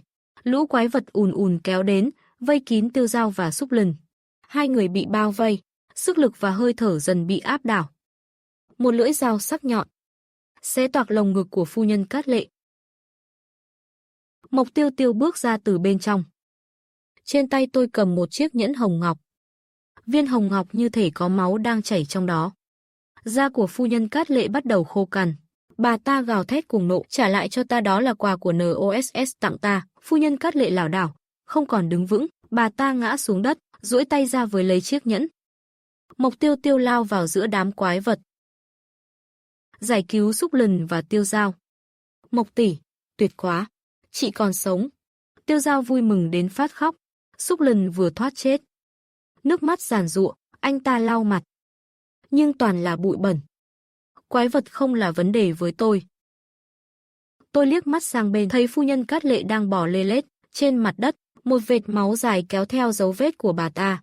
Trong lâu đài, tình hình của đám người chạy trốn không khả quan, đằng sau họ là bà đầu bếp, tay cầm dao chặt xương, mắt lóe sáng vàng rực, ánh mắt như nói, nhiều phân bón quá. Lũ người chơi bỏ chạy, hoảng hốt la hét, sợ chết mất thôi, bà ta quá khỏe, lực tay của đầu bếp quá mạnh, khiến vết nứt xuất hiện trên cán dao của họ. Chạy ra ngoài mau, Mộc tỷ là khắc tinh của bà ta, biết thế đã bám theo Mộc tỷ rồi. Ngoài sân, tôi đang đánh đấm đám quái vật. Phu nhân Cát Lệ thì đang bò lê lết. Những người chơi bỏ chạy trước đó hò hét cầu cứu. Tôi chẳng buồn quan tâm đến lời kêu cứu của họ. Quá nhiều người mà lại không xử nổi một bà đầu bếp. Chỉ là đám người không muốn hợp tác, nhưng lại muốn bám đuôi người khác để ăn may. Mộc tỷ dựa vào đâu mà phải cứu các người? Tiêu Dao lập tức lên tiếng phản bác. Không chỉ nguy hiểm, các người chạy nhanh như thỏ khi gặp nguy hiểm, giờ đối phó không nổi lại quay về cầu cứu. Có chuyện dễ dàng thế sao? Một người đàn ông hét lên. Ai bảo cô ấy mạnh mẽ, mạnh thì phải làm vệ sĩ cho các người sao? Mộc tỷ xinh đẹp, còn ngươi xấu xí, có phải vì thế mà cô ấy phải lấy ngươi không? Đạo đức kiểu gì thế? Câu này nghe thôi đã khiến người ta tức giận. Mộc Tiêu Tiêu lạnh lùng liếc nhìn đám người kia. Nếu các người muốn, ta có thể bảo đầu bếp trói hết lại. Đám người dùng đạo đức để ép buộc lập tức im lặng, run rẩy, hiểu rằng Mộc Tiêu Tiêu không phải là kẻ dễ bị bắt nạt. Họ vội vã ngậm miệng lại. Viên Hán Nhất đỏ mặt, lên tiếng, mọi người, nghe tôi nói này, nếu chúng ta hợp tác, giết đầu bếp thì mọi chuyện sẽ xong. Nhưng đầu bếp như được bơm đầy máu gà, mà họ thì chẳng còn sức lực nhiều nữa. Này, làm như vậy không ổn đâu, ông nói hợp tác mà không chịu ra sức. Đám người chạy nửa vời, để Viên Hán Nhất một mình, sao phải phí sức giúp đỡ hắn ta? Nói là tổ chức, nhưng không đủ sức mạnh để lãnh đạo. Đưa đây cho tôi, phu nhân Cát Lệ vẫn đang bò về phía Mộc Tiêu Tiêu. Thật cố chấp, Tiêu Dao thở dài. Là món quà của tên cha nam đó sao? NOSS đã có tình nhân mới rồi, sao bà ta không có chút tự trọng nào vậy? Viên Hán Nhất hét lên đầy đau đớn. Cánh tay của anh ta bị đầu bếp chặt đứt. Bọn người khác vòng ra sau, giết đầu bếp. Ngươi không làm theo kế hoạch. Viên Hán Nhất tức giận chỉ trích. Dù trò chơi kết thúc thì vết thương sẽ lành, nhưng ký ức này sẽ luôn ám ảnh tôi, ảnh hưởng tâm lý không thể xóa nhòa. Ta làm vậy để giết đầu bếp, nhanh băng bó vết thương đi. Cô chịu đựng đến khi trò chơi kết thúc. Viên Hán Nhất ôm lấy vết thương, nhìn về phía Mộc Tiêu Tiêu với ánh mắt đầy ghen tị. Mộc Tiêu Tiêu đang đối phó với quái vật, còn bọn họ lại bị thương tổn vì đầu bếp. Ba người bọn họ có thể chiến đấu bên nhau, yên tâm giao cả mạng sống cho nhau. Lẽ ra anh cũng nên đứng cùng họ, nhưng chỉ vì một chút nhút nhát mà bỏ lỡ. Còn những người bên cạnh anh chỉ là đám ô hợp. Phu nhân Cát Lệ cuối cùng cũng không chịu nổi, chiếc nhẫn bảo thạch rời khỏi cơ thể quá lâu. Cuối cùng bà ta tiêu tan, cuối cùng cũng chết rồi. Tiêu Dao vui mừng reo lên. Ánh nắng xuyên qua mây đen, dần dần nhuộm bầu trời thành sắc vàng rực rỡ. Cơn gió lạnh lẽo và huyên náo ngừng lại, mọi người lùi lại vào trong vườn hoa hồng. Những bông hoa hồng nở rộ. Tiêu Dao kinh hãi hét lên, lại chuyện gì nữa đây? Khu vườn tràn ngập hoa hồng đỏ rực, đỏ tươi như ánh chiều tà, mỗi đóa hoa đều đẹp đến mức khiến người ta muốn hái.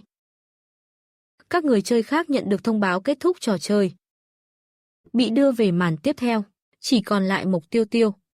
Cô đứng giữa vườn hoa hồng. Hương thơm nồng nàn lan tỏa khắp không trung. Lơ lửng trong không khí, Biên Lạc tiến về phía cô. Anh mặc bộ lễ phục châu Âu hoa lệ, trông như một vị hoàng tử trong truyện cổ tích.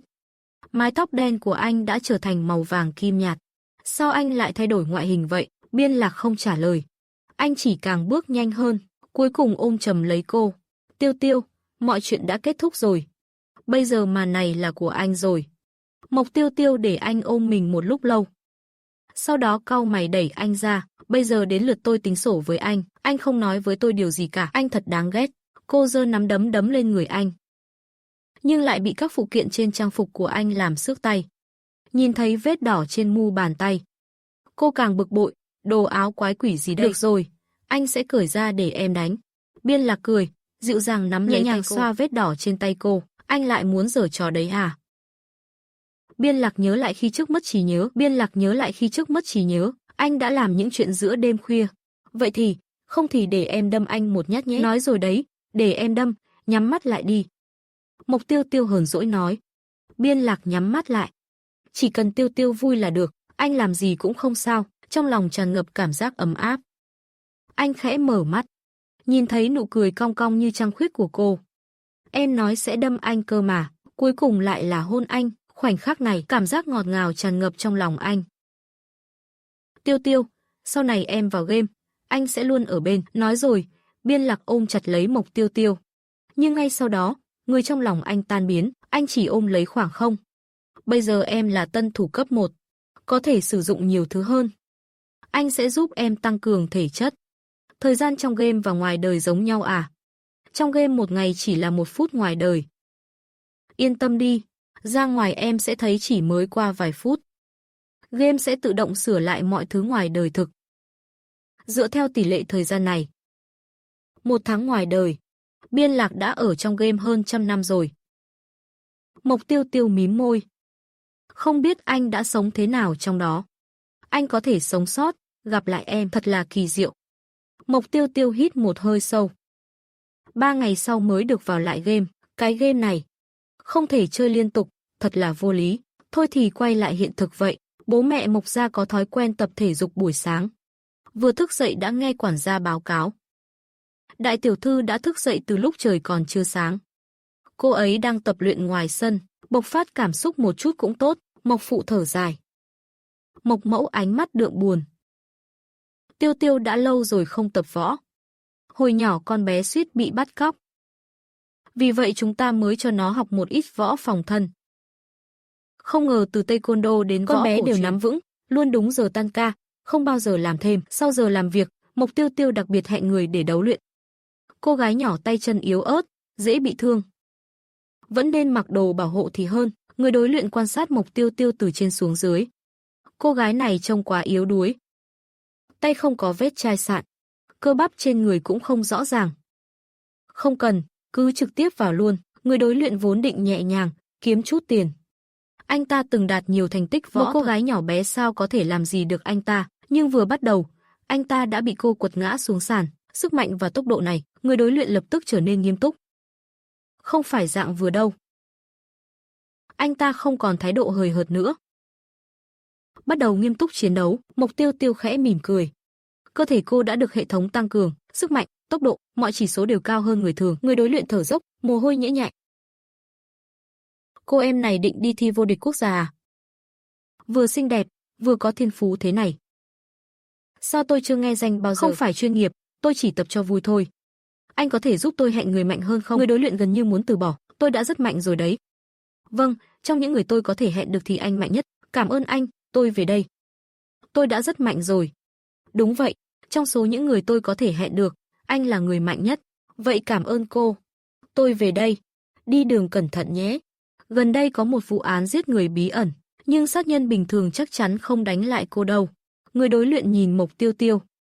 Thấy cô không tỏ ra tò mò, anh ta cũng không nói thêm. Mộc Tiêu Tiêu bắt một chiếc xe về nhà. Tài xế là một người đàn ông trông hiền lành. Thấy Mộc Tiêu Tiêu, anh ta nở nụ cười hiền hậu. Điện thoại của Mộc Tiêu Tiêu vang lên. Là Phương Tân Nguyệt gọi đến. Tiêu Tiêu, cậu nghe chuyện của Mạc Hồng Vũ, học tỷ Mạc chưa? Mộc Tiêu Tiêu nghe giọng Phương Tân Nguyệt có chút hoảng loạn. Anh ta sao rồi? Mạc Hồng Vũ và Biên Lạc không hợp nhau. Nghe nói vẫn còn chút hiềm khích.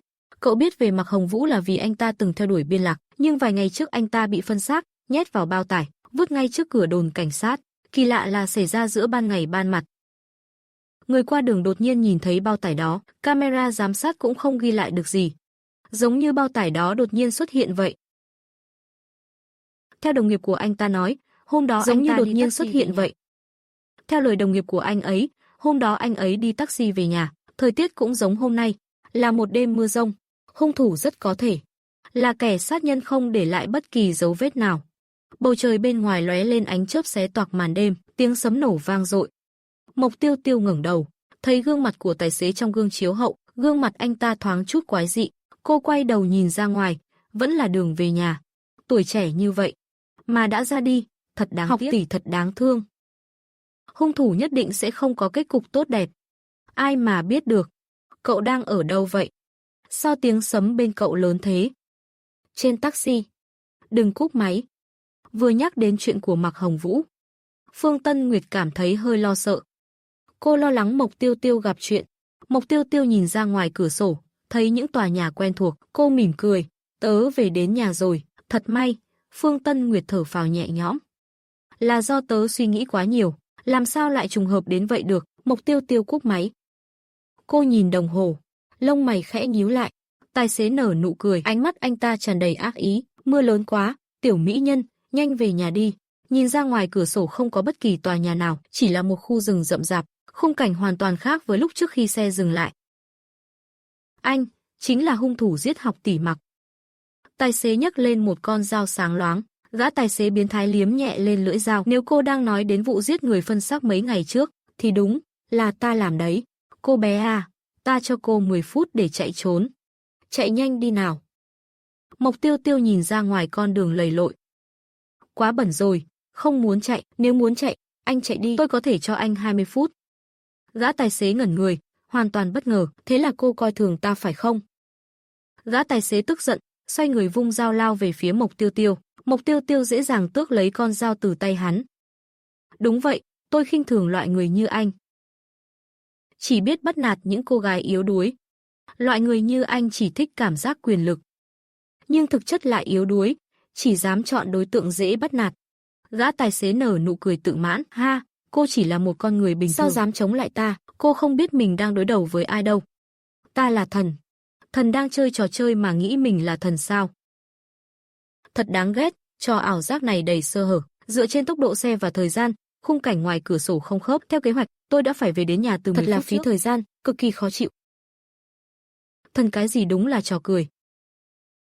Cùng vào game với tôi đi. Mộc Tiêu Tiêu kích hoạt thẻ bài khóa màn chơi, kéo hắn vào cùng. Trong nháy mắt, cảnh vật biến đổi. Gã tài xế nhận ra cả hai đã bước vào trò chơi. Con nhãi này, hóa ra mày cũng là người chơi. Vậy thì sao nào? Gã sát nhân cười nham hiểm. Ta giết mày trong đây cũng chỉ mất chưa đến 1 phút.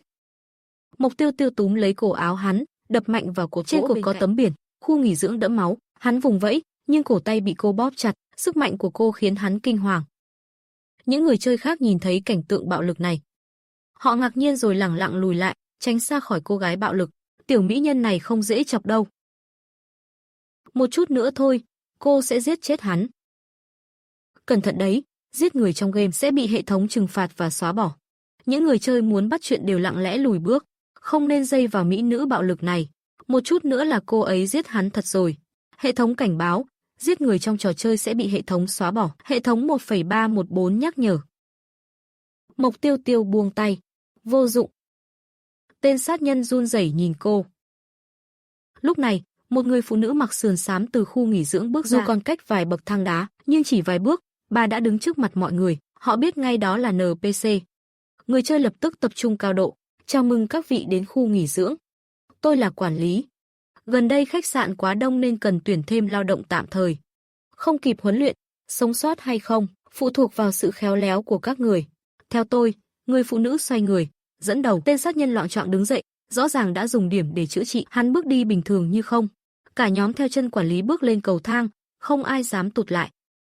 Đến bậc cuối cùng, tên sát nhân bị Mộc Tiêu Tiêu đá ngã xuống. Mày làm gì thế, đồ sát nhân? Cả nhóm theo chân quản lý bước lên cầu thang. Không ai dám tụt lại, nhưng khi tên sát nhân vừa lên đến bậc thang cuối cùng, hắn bị Mộc Tiêu Tiêu đá một phát bay xuống. Mày đáng đời, tên sát nhân bẩn thỉu. Quản lý quay đầu nhìn Mộc Tiêu Tiêu, vẻ mặt không đổi. Sau đó, bà tiếp tục dẫn mọi người đi. Quản lý dẫn họ đến khu phát đồng phục.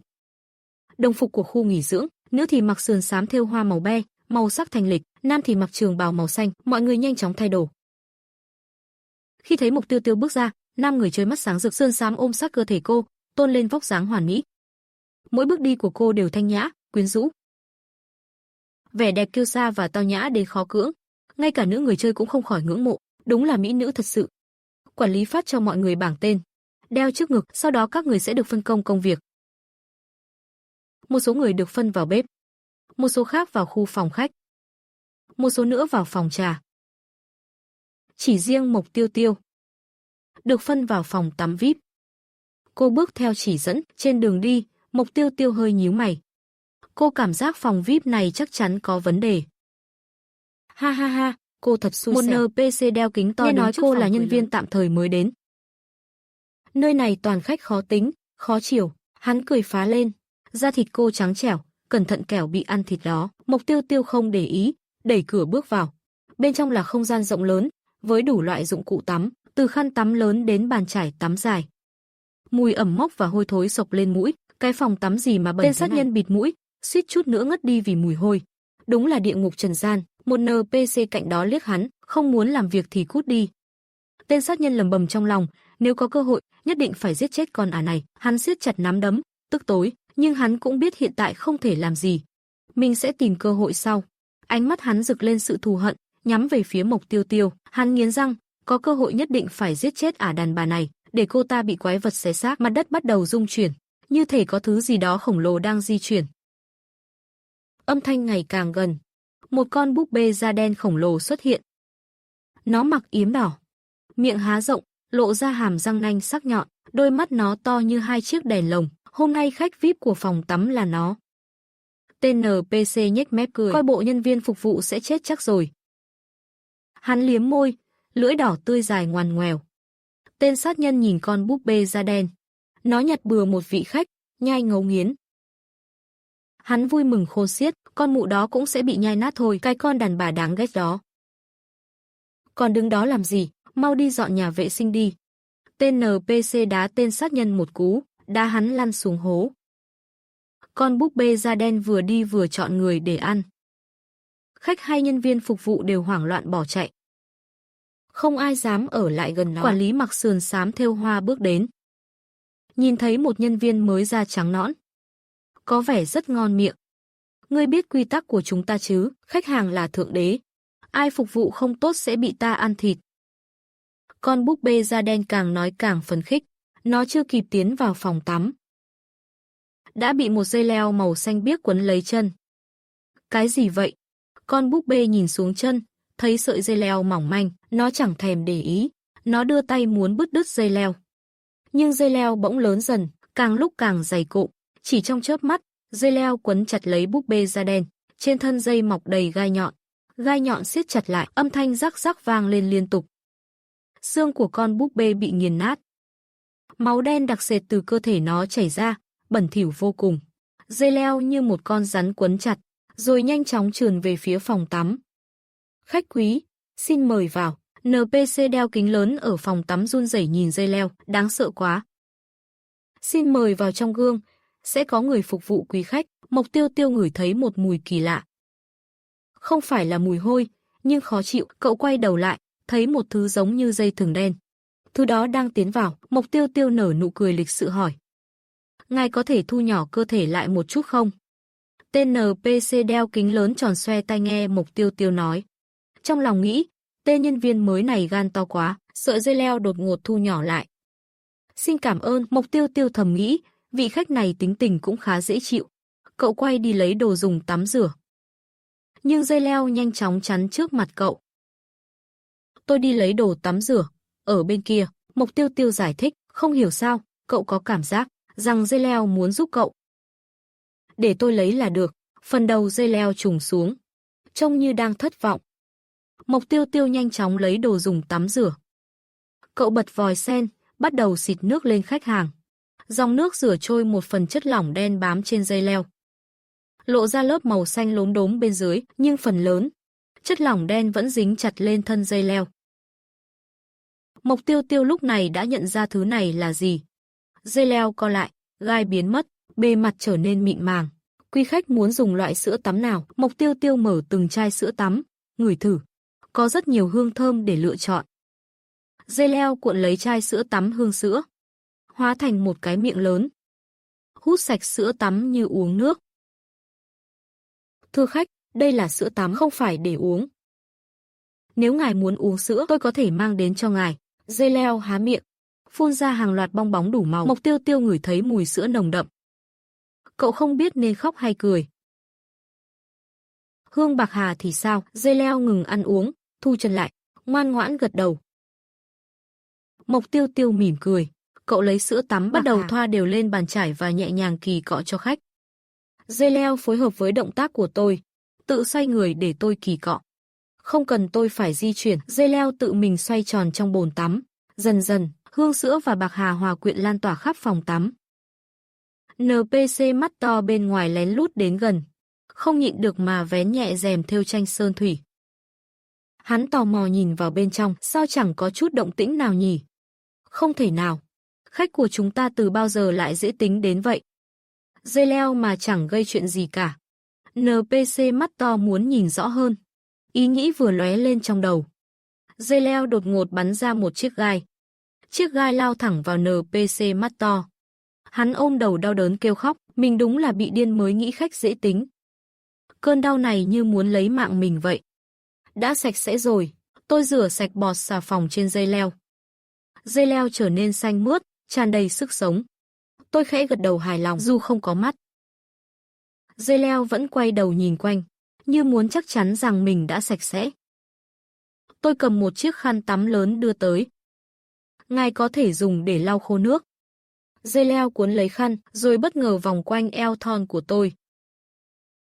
Thưa khách, đây là phòng tắm đàng hoàng. Chúng tôi không cung cấp dịch vụ kỳ lạ. Tôi dùng bàn chải tắm chắn trước người. Không cho dây leo tiếp xúc với eo của tôi. Dây leo cuộn lại, bẻ gãy bàn chải trong nháy mắt. Một nửa bàn chải rơi xuống sàn. Nửa còn lại vẫn trong tay tôi. Đầu bàn chải trở nên sắc nhọn, dây leo nhanh chóng quấn quanh eo thon của tôi. Thưa khách, tôi sẽ mời ngài uống sữa. Tôi cúi đầu, nhìn dây leo. Lông mày nhíu lại, nếu không buông ra, tôi sẽ phải dùng vũ lực. Dây leo này có thể to ra, và có cả gai nhọn. Trong tình huống này khó tìm được điểm yếu của nó. Thật không dễ đối phó. Dây leo khẽ nới lỏng, dây leo từ từ rời khỏi eo tôi. Tôi bước tới quầy lễ tân. Dây leo vẫn ngoan ngoãn bám theo phía sau. Làm ơn cho tôi một chai sữa. Tôi nói với NPC mắt to ở quầy lễ tân, cậu phải trả tiền. Trên người tôi không có tiền. Cũng chẳng biết loại tiền nào được sử dụng ở đây.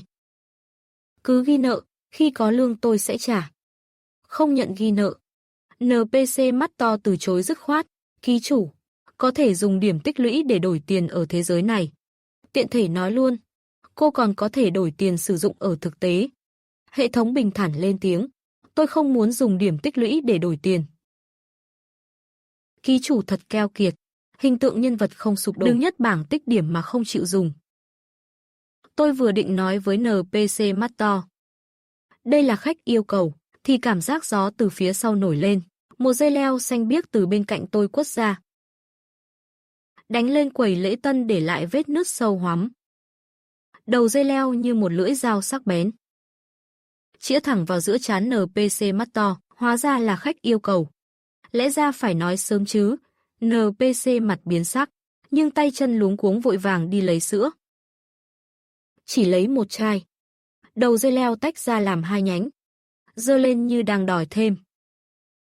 NPC mắt to không còn cách nào, đành lấy thêm một chai nữa. Hắn chưa từng thấy khách nào tốt với nhân viên tạm thời đến vậy. Có lẽ muốn giữ nhân viên vui vẻ để họ ngon miệng hơn, giống như massage cho bò nghe nhạc. Tôi và dây leo ngồi cạnh nhau. Dây leo đưa một chai sữa tới trước mặt tôi, ý muốn mời tôi uống. Tôi không khách sáo, uống từng ngụm sữa tươi. Hương vị chẳng khác gì sữa thật ở đời thực, vị ngon, thuần khiết.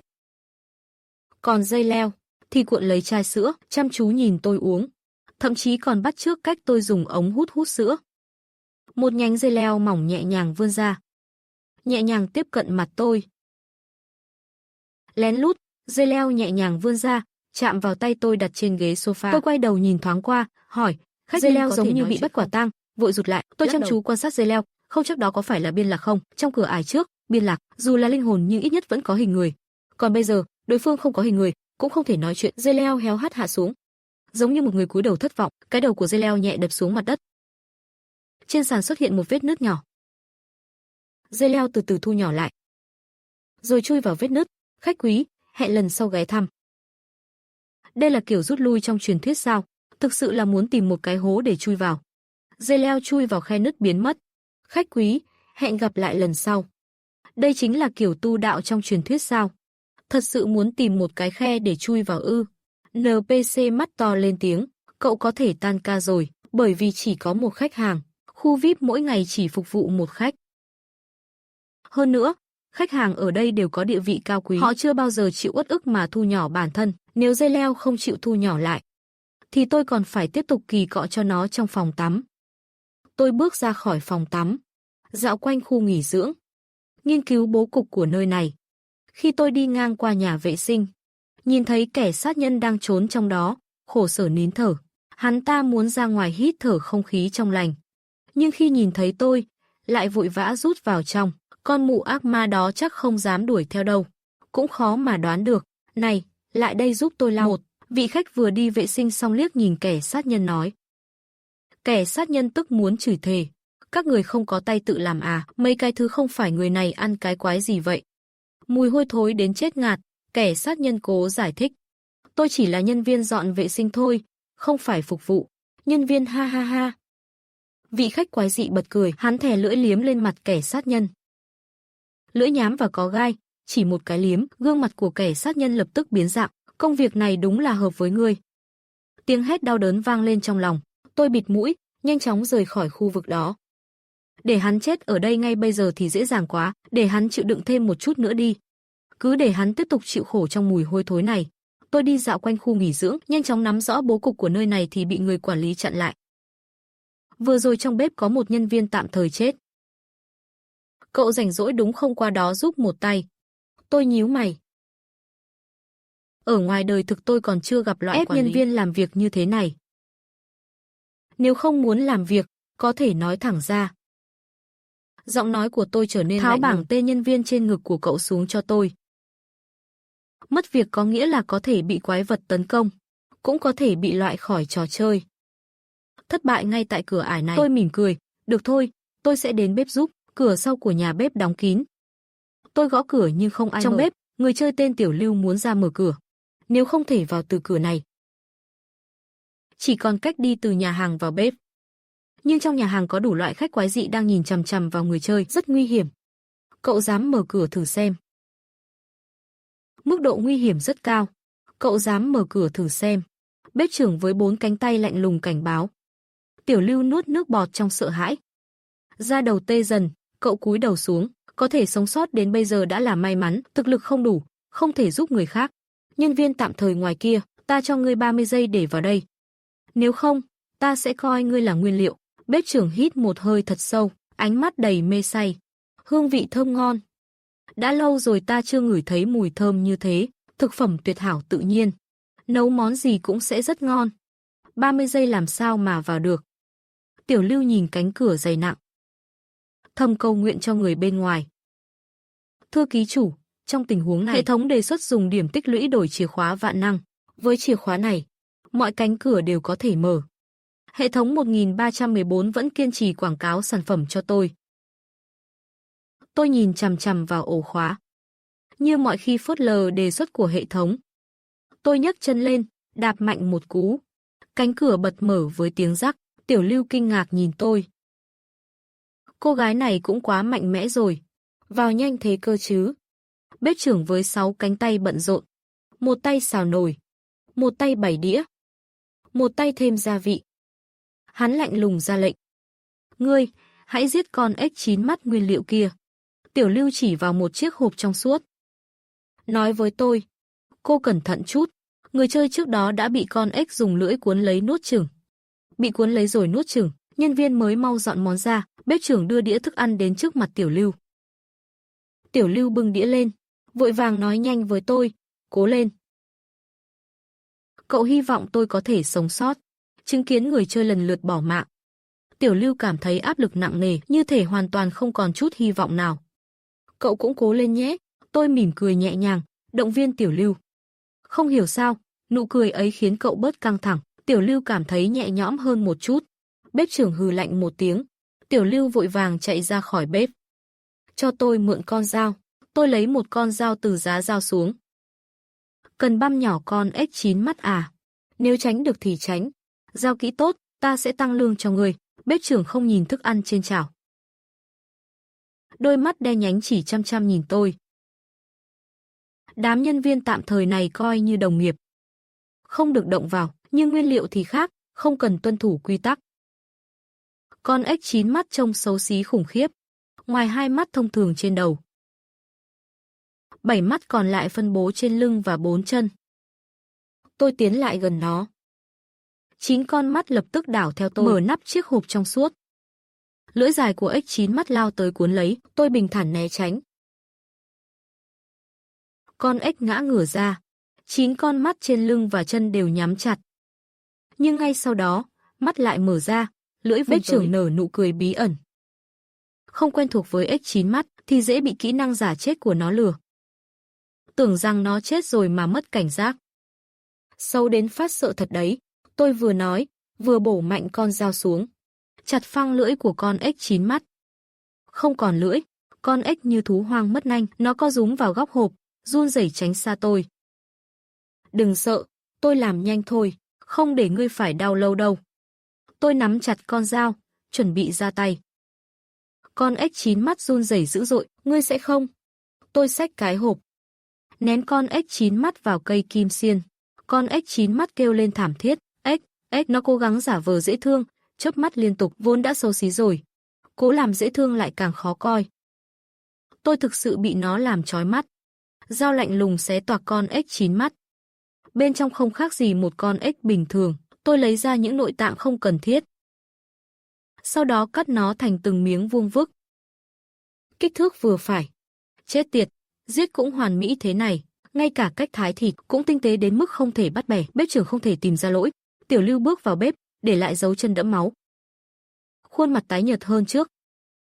Khi thấy tôi xử lý con ếch chín mắt, cậu như tìm thấy điểm tựa. Bên ngoài có một khách hàng bị rách ra rồi. Máu chảy đầy. Hiện tượng bình thường thôi. Tôi bình tĩnh trấn an Tiểu Lưu. Cậu ngơ ngác. Thật sự là bình thường sao? Cậu cũng có vết thương sẽ chảy máu, chuyện này chẳng khác gì cả. Tôi khéo léo dẫn dắt. Tiểu Lưu ngẫm lại, thấy cũng có lý, nhanh mang thức ăn ra, muốn bị sa thải à? Bếp trưởng thấy Tiểu Lưu bình tĩnh lại. Vẻ lo lắng trên mặt bị tôi đánh tan chỉ bằng vài câu nói. Tâm trạng hắn càng khó chịu, hắn vốn thích trêu đùa nhân viên tạm thời, bây giờ cuộc sống bớt thú vị rồi. Vui đến thế mà. Bếp trưởng lại quát, nhanh lên dọn dẹp lũ nhện cắt đi. Ta muốn làm món gỏi chân nhện với tôi, xử lý lũ nhện cắt không khó, ít nhất còn dễ hơn mấy thứ như cắt bụi. Tiểu Lưu nhìn đĩa gỏi chân nhện đen thui.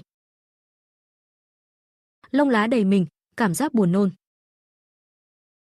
Tôi nhẹ nhàng đậy nắp đĩa lại giúp cậu ta. Tôi tưởng họ sẽ nhổ lông này, chân. Đây có phải chuyện nhổ lông chân không? Đúng là ghê rợn, Tiểu Lưu run lên. Bếp trưởng lạnh lùng liếc tôi một cái. Có phải ngươi muốn bị sa thải không? Cách nhìn nhận vấn đề của anh thật rõ ràng.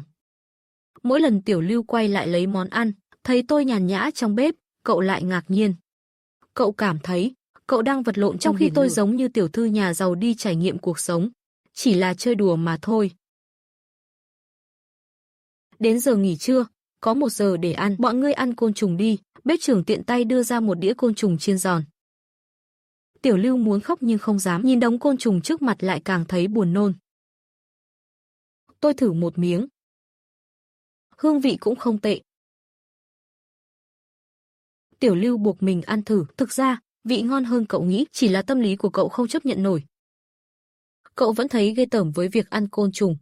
Khuôn mặt càng nhợt nhạt. Đến giờ tan ca, Tiểu Lưu cuối cùng cũng thấy vui vẻ. Đại tỷ, cô có 2 phần lương à? Cũng mạnh thật đó. Tôi làm việc ở phòng VIP rồi đến giúp bếp. Đều là công việc nguy hiểm, tiền lương của tôi cao gấp đôi người khác. Thu nhập gần như nhân viên chính thức. Đột nhiên, Tiểu Lưu thấy có vật gì đó lăn dẫm lên mình. Ngươi đạp lên thịt của ta rồi. Phía sau là một người phụ nữ cầm ô, giọng thì thào yếu ớt. Tiểu Lưu run rẩy như cây sậy, nhặt miếng thịt dưới đất lên. trả lại cho bà đây. Đó chính là vị khách bị rách người. Tôi quay lại nhìn người phụ nữ ấy. Do bị chiếc ô che, không nhìn rõ khuôn mặt. Nhưng khi bà ta thay đổi góc ô, tôi mới nhìn rõ mặt bà ta. Đó là gương mặt của Mạc Hoành Vũ. Tôi ngạc nhiên. Mạc Hoành Vũ nghiêng đầu nhìn tôi. Tôi không thích cô. Tiểu Lưu đã bắt đầu lo lắng cho tôi. Đồng giới thường không hợp nhau. Mỹ nữ nhìn thấy mỹ nữ khác sẽ sinh ra sự ganh ghét. Tiểu Lưu đã bắt đầu lo lắng cho tôi. Đồng giới thường không hợp nhau. Mỹ nữ khi nhìn thấy mỹ nữ khác thường không có thiện cảm. Tôi khẽ mỉm cười, nói. Mạc Hoành Vũ chỉ vào mình. Cô nghĩ tôi đẹp sao? Đương nhiên, tôi luôn nghĩ Mạc Hoành Vũ có khuôn mặt ưa nhìn. Dù là bây giờ, gương mặt cậu ấy đã có những vết nứt đáng sợ. Vẻ ngoài trở nên kinh dị, Mạc Hoành Vũ sờ lên mặt mình. Rồi cười khổ. Nhưng khuôn mặt này đã vỡ nát rồi. Những vết rạn rách loang lổ khắp nơi. Tôi do dự hỏi, muốn tôi giúp khâu lại không? Không, không phải lỗi của cậu ấy mơ hồ cảm thấy mình quen tôi. Nhưng trong đầu lại không có ký ức gì về tôi. Nghe nói nếu trời tối mà không về phòng sẽ rất nguy hiểm, Tiểu Lưu vội nhắc nhở tôi. Cậu sợ tôi sẽ bị cuốn vào chuyện của Mạc Hoành Vũ. Tôi sẽ tiễn cậu ấy về phòng. Tiểu Lưu vô cùng lo lắng. Ra hiệu bằng ánh mắt, khuyên tôi đừng đi. Đừng tin vào lời quỷ quái nói. Nhỡ bị lừa thì sao? Thôi, cậu cứ về trước đi, tôi sẽ đi cùng. Có gì còn hỗ trợ, có thêm người đi cùng. Tiểu Lưu ghi nhớ ân tình của tôi. Muốn giúp đỡ tôi bất cứ khi nào có thể. Mạc Hoành Vũ dẫn chúng tôi đến thẩm mỹ viện của biệt thự. Cô Hoa, tôi muốn khâu lại mặt. Cô giúp chuẩn bị dụng cụ nhé. Mạc Hoành Vũ nói với người phụ nữ đứng ở quầy lễ tân. Người phụ nữ cúi đầu. Nghe tiếng gọi liền ngẩng lên. Tiểu Lưu suýt hét lên sợ hãi. Người phụ nữ đó không có ngũ quan, là quỷ vẽ ra, trong tay cầm một cây cọ vẽ. Bà ta vẽ một cái miệng lên khuôn mặt trắng trống rỗng. Chờ chút đã, để tôi vẽ mũi. Quỷ vẽ ra nhanh chóng vẽ thêm ngũ quan. Ngay lập tức, ngũ quan của bà ta trở nên hoàn chỉnh. Đẹp quá, Mạc Hoành Vũ trầm trồ. Quỷ vẽ ra nhanh chóng chuẩn bị dụng cụ khâu vết thương. Tôi dùng chỉ khâu thẩm mỹ, cẩn thận khâu lại khuôn mặt nứt nẻ của Mạc Hoành Vũ. Tôi dùng chỉ khâu thẩm mỹ, cẩn thận khâu lại vết nứt trên mặt Mạc Hoành Vũ. Động tác của tôi kiên nhẫn và tỉ mỉ. Khi đã khâu xong, Mạc Hoành Vũ soi gương. Tôi phát hiện mình bắt đầu thích cô rồi. Vết nứt rõ ràng trên mặt đã biến mất. Dù còn thấy đường chỉ mảnh, nhưng vẫn tốt hơn trước. Để tôi thử trang điểm cho cậu nữa nhé. Quỷ vẽ ra lập tức hứng thú. Chăm chú quan sát tôi trang điểm. Tôi thao tác thành thạo, kỹ thuật chuyên nghiệp. Trong khi đánh nền, tôi vừa nói. Phấn nền này lên da đẹp thật. Quỷ vẽ ra chăm chú nhìn tôi trang điểm cho Mạc Hoành Vũ. Muốn tìm ra lỗi sai trong kỹ thuật của tôi. Nhưng tôi thao tác thuần thục, kỹ thuật thành thạo. Tôi vừa che đi những vết chỉ trên mặt Mạc Hoành Vũ. Vừa khen ngợi, phấn nền này tuyệt thật, mỏng nhẹ, bám tốt, che khuyết điểm hoàn hảo. Đương nhiên rồi, đây là sản phẩm tôi tự nghiên cứu, vì kỹ thuật trang điểm của tôi quá xuất sắc. Quỷ vẽ ra bắt đầu thấy hứng thú nói chuyện với tôi, hắn nói về phấn nền, rồi đến các loại mỹ phẩm, chia sẻ quan điểm về trang điểm. Tôi vừa trang điểm, vừa trò chuyện. Mạc Hoành Vũ thỉnh thoảng xen vào vài câu, không thể tin được, đây là phép thuật sao? Tiểu Lưu lén nhìn Mạc Hoành Vũ, trầm trồ, nếu không thấy dáng vẻ ban đầu của anh ấy, tôi sẽ nghĩ đây là người thật. Sống độc thân lâu quá, đến quỷ cũng thấy đáng yêu. Mạc Hoành Vũ nhìn vào gương, vui vẻ ngắm mình, quỷ vẽ ra quay sang tôi. Cô đến làm việc cho tôi đi. Tôi đã làm ở phòng VIP và nhà bếp rồi. Không thể ôm thêm việc được nữa. Nhưng kỹ năng của cô rất tuyệt. Không ở đây làm việc thật là uổng phí. Quỷ vẽ ra lập tức gọi điện cho ai đó. Mạc Hoành Vũ đưa tôi một ít tiền. Cô nên tích góp. Tiết kiệm là rất quan trọng. Ở đây có một nhân viên dọn vệ sinh. Cô nên để ý đến anh ta. Rất có thể sẽ xảy ra chuyện. Tôi suy nghĩ về lời của Mạc Hoành Vũ. Quỷ vẽ ra vừa gọi vừa đòi tăng lương để giữ tôi lại. Mạc Hoành Vũ đưa cho tôi một ít tiền. Cô nên tiết kiệm tiền. Tiền rất quan trọng. Có một nhân viên quét dọn nhà vệ sinh. Cô nên chú ý đến anh ta. Tôi suy nghĩ về lời của Mạc Hoành Vũ. Có lẽ rời khỏi cửa ải này liên quan đến thu nhập. Tiểu Lưu nghe nói tên sát nhân đang dọn nhà vệ sinh. Nghĩ đến việc tôi từng đánh hắn, tôi đã gọi hắn là con quỷ phân mảnh. Thì ra hắn đã giết con quỷ đó thật. Tôi gật đầu, tôi sẽ chú ý đến hắn để tôi đưa các người về. Quỷ vẽ ra đang gọi điện. Tôi có thể tăng lương cho anh ta, tôi thực sự muốn giữ người này. Đằng kia trả bao nhiêu, tôi sẽ trả cao hơn. Tiểu Lưu nghe thấy tiếng chủ bếp. Tôi cũng có thể tăng lương. Rồi một giọng nữ khác cũng xen vào. Tôi cũng muốn giữ anh ta. Ba phía đều muốn tranh giành tôi và hứa tăng lương. Quỷ vẽ ra vẫn chưa chịu dừng lại, quay sang hét vào điện thoại. Người này tôi nhất định phải giữ lại. Hắn vừa vẫy tay chào tôi vừa tiếp tục đàm phán. Tay nghề của anh ta quá xuất sắc. Tiểu Lưu không kìm được nước mắt ghen tị khi mọi người đang khổ sở cầu sống. Tôi đã trở thành nhân viên được tranh giành. Thậm chí còn được tăng lương. Khi đến ký túc xá nhân viên, tôi ngoái đầu lại. Nhìn thấy bụi cây khẽ rung nhẹ. Nhưng không thấy gì cả. Có gì ở đó sao? Tiểu Lưu hỏi. Không cần quan tâm, tôi lắc đầu. Sau khi cả hai bước vào ký túc xá, một sợi dây leo từ bụi cây lén lút ngoi ra, khẽ đung đưa.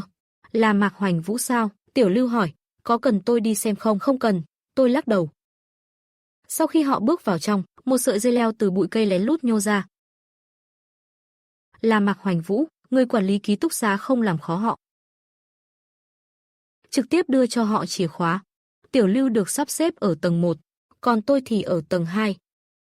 Phòng ký túc xá có 2 giường. Bạn cùng phòng của tôi là một cô gái tóc hai bím. Cô ấy rõ ràng không muốn ở cùng tôi. Tôi nói, không muốn thì dọn ra ngoài đi. Nhưng cô ấy không dám rời đi vì nếu muốn chuyển phòng, phải xuống dưới tìm quản lý ký túc. Gương mặt lạnh lùng và nụ cười rợn người của ông ta khiến cô ấy sợ đến mức không dám hỏi. Nửa đêm, Tiểu Lưu mơ màng nghe thấy tiếng gõ cửa. Cậu ta giật mình mở mắt. Tiểu Lưu, mở cửa đi. Giọng nói nữ lạnh lùng nhưng mạnh mẽ vang lên giữa đêm. Cậu ta nhận ra đó là giọng của tôi. Tiểu Lưu liếc nhìn bạn cùng phòng vẫn đang ngủ say. Rồi bước đến cửa hỏi, đại lão, có việc tôi không ngủ sao? Được, ngực tôi hơi tức. Ra ngoài nói chuyện với tôi đi. Tiểu Lưu lập tức tỉnh ngủ. Một mỹ nhân mạnh mẽ như đại lão lại muốn trò chuyện với mình. Cậu ta lo lắng, đại lão muốn dùng mỹ nhân kế sao? Cậu nghĩ nhiều rồi. Tôi gắt lên, đừng làm bộ, ra đây mau. Được rồi. Tiểu Lưu cười gượng, nhưng khi mở cửa, lại không thấy ai. Ngươi dám hét vào mặt ta à? Ngươi nghĩ mình là ai? Mở cửa mau. Giọng nói bên ngoài đột nhiên trở nên hung dữ. Biến đi, đừng làm phiền tôi. Tiểu Lưu gầm lên, cút ngay. Giả bộ kém quá, còn dám lừa tôi. Nghe hiểu tiếng người không? Tiếng gõ cửa ngừng lại. Rồi bầu không khí im lặng đáng sợ. Hoặc là mỉm cười tiễn người lên trời. Tôi chưa bao giờ thấy đại lão kích động như vậy. Bên ngoài im lặng hoàn toàn. Tiểu Lưu trở lại giường nghỉ ngơi. Bạn cùng phòng của cậu ta vẫn ngủ say. Sấm sét không tìm đến đại lão chứ? Tiểu Lưu tự nhủ. Càng nghĩ càng yên tâm, trong bếp có bao nhiêu quái vật độc hại, tất cả đều chết dưới tay đại lão, còn con quỷ giả dạng. Gặp đại lão thì chỉ bị băm nhỏ. Con quỷ giả dạng lặng lẽ trôi đến trước cửa phòng tôi, nó gõ cửa, giả giọng Tiểu Lưu, đại lão, cứu với. Mở cửa đi. Giọng nó run rẩy như đang hoảng sợ.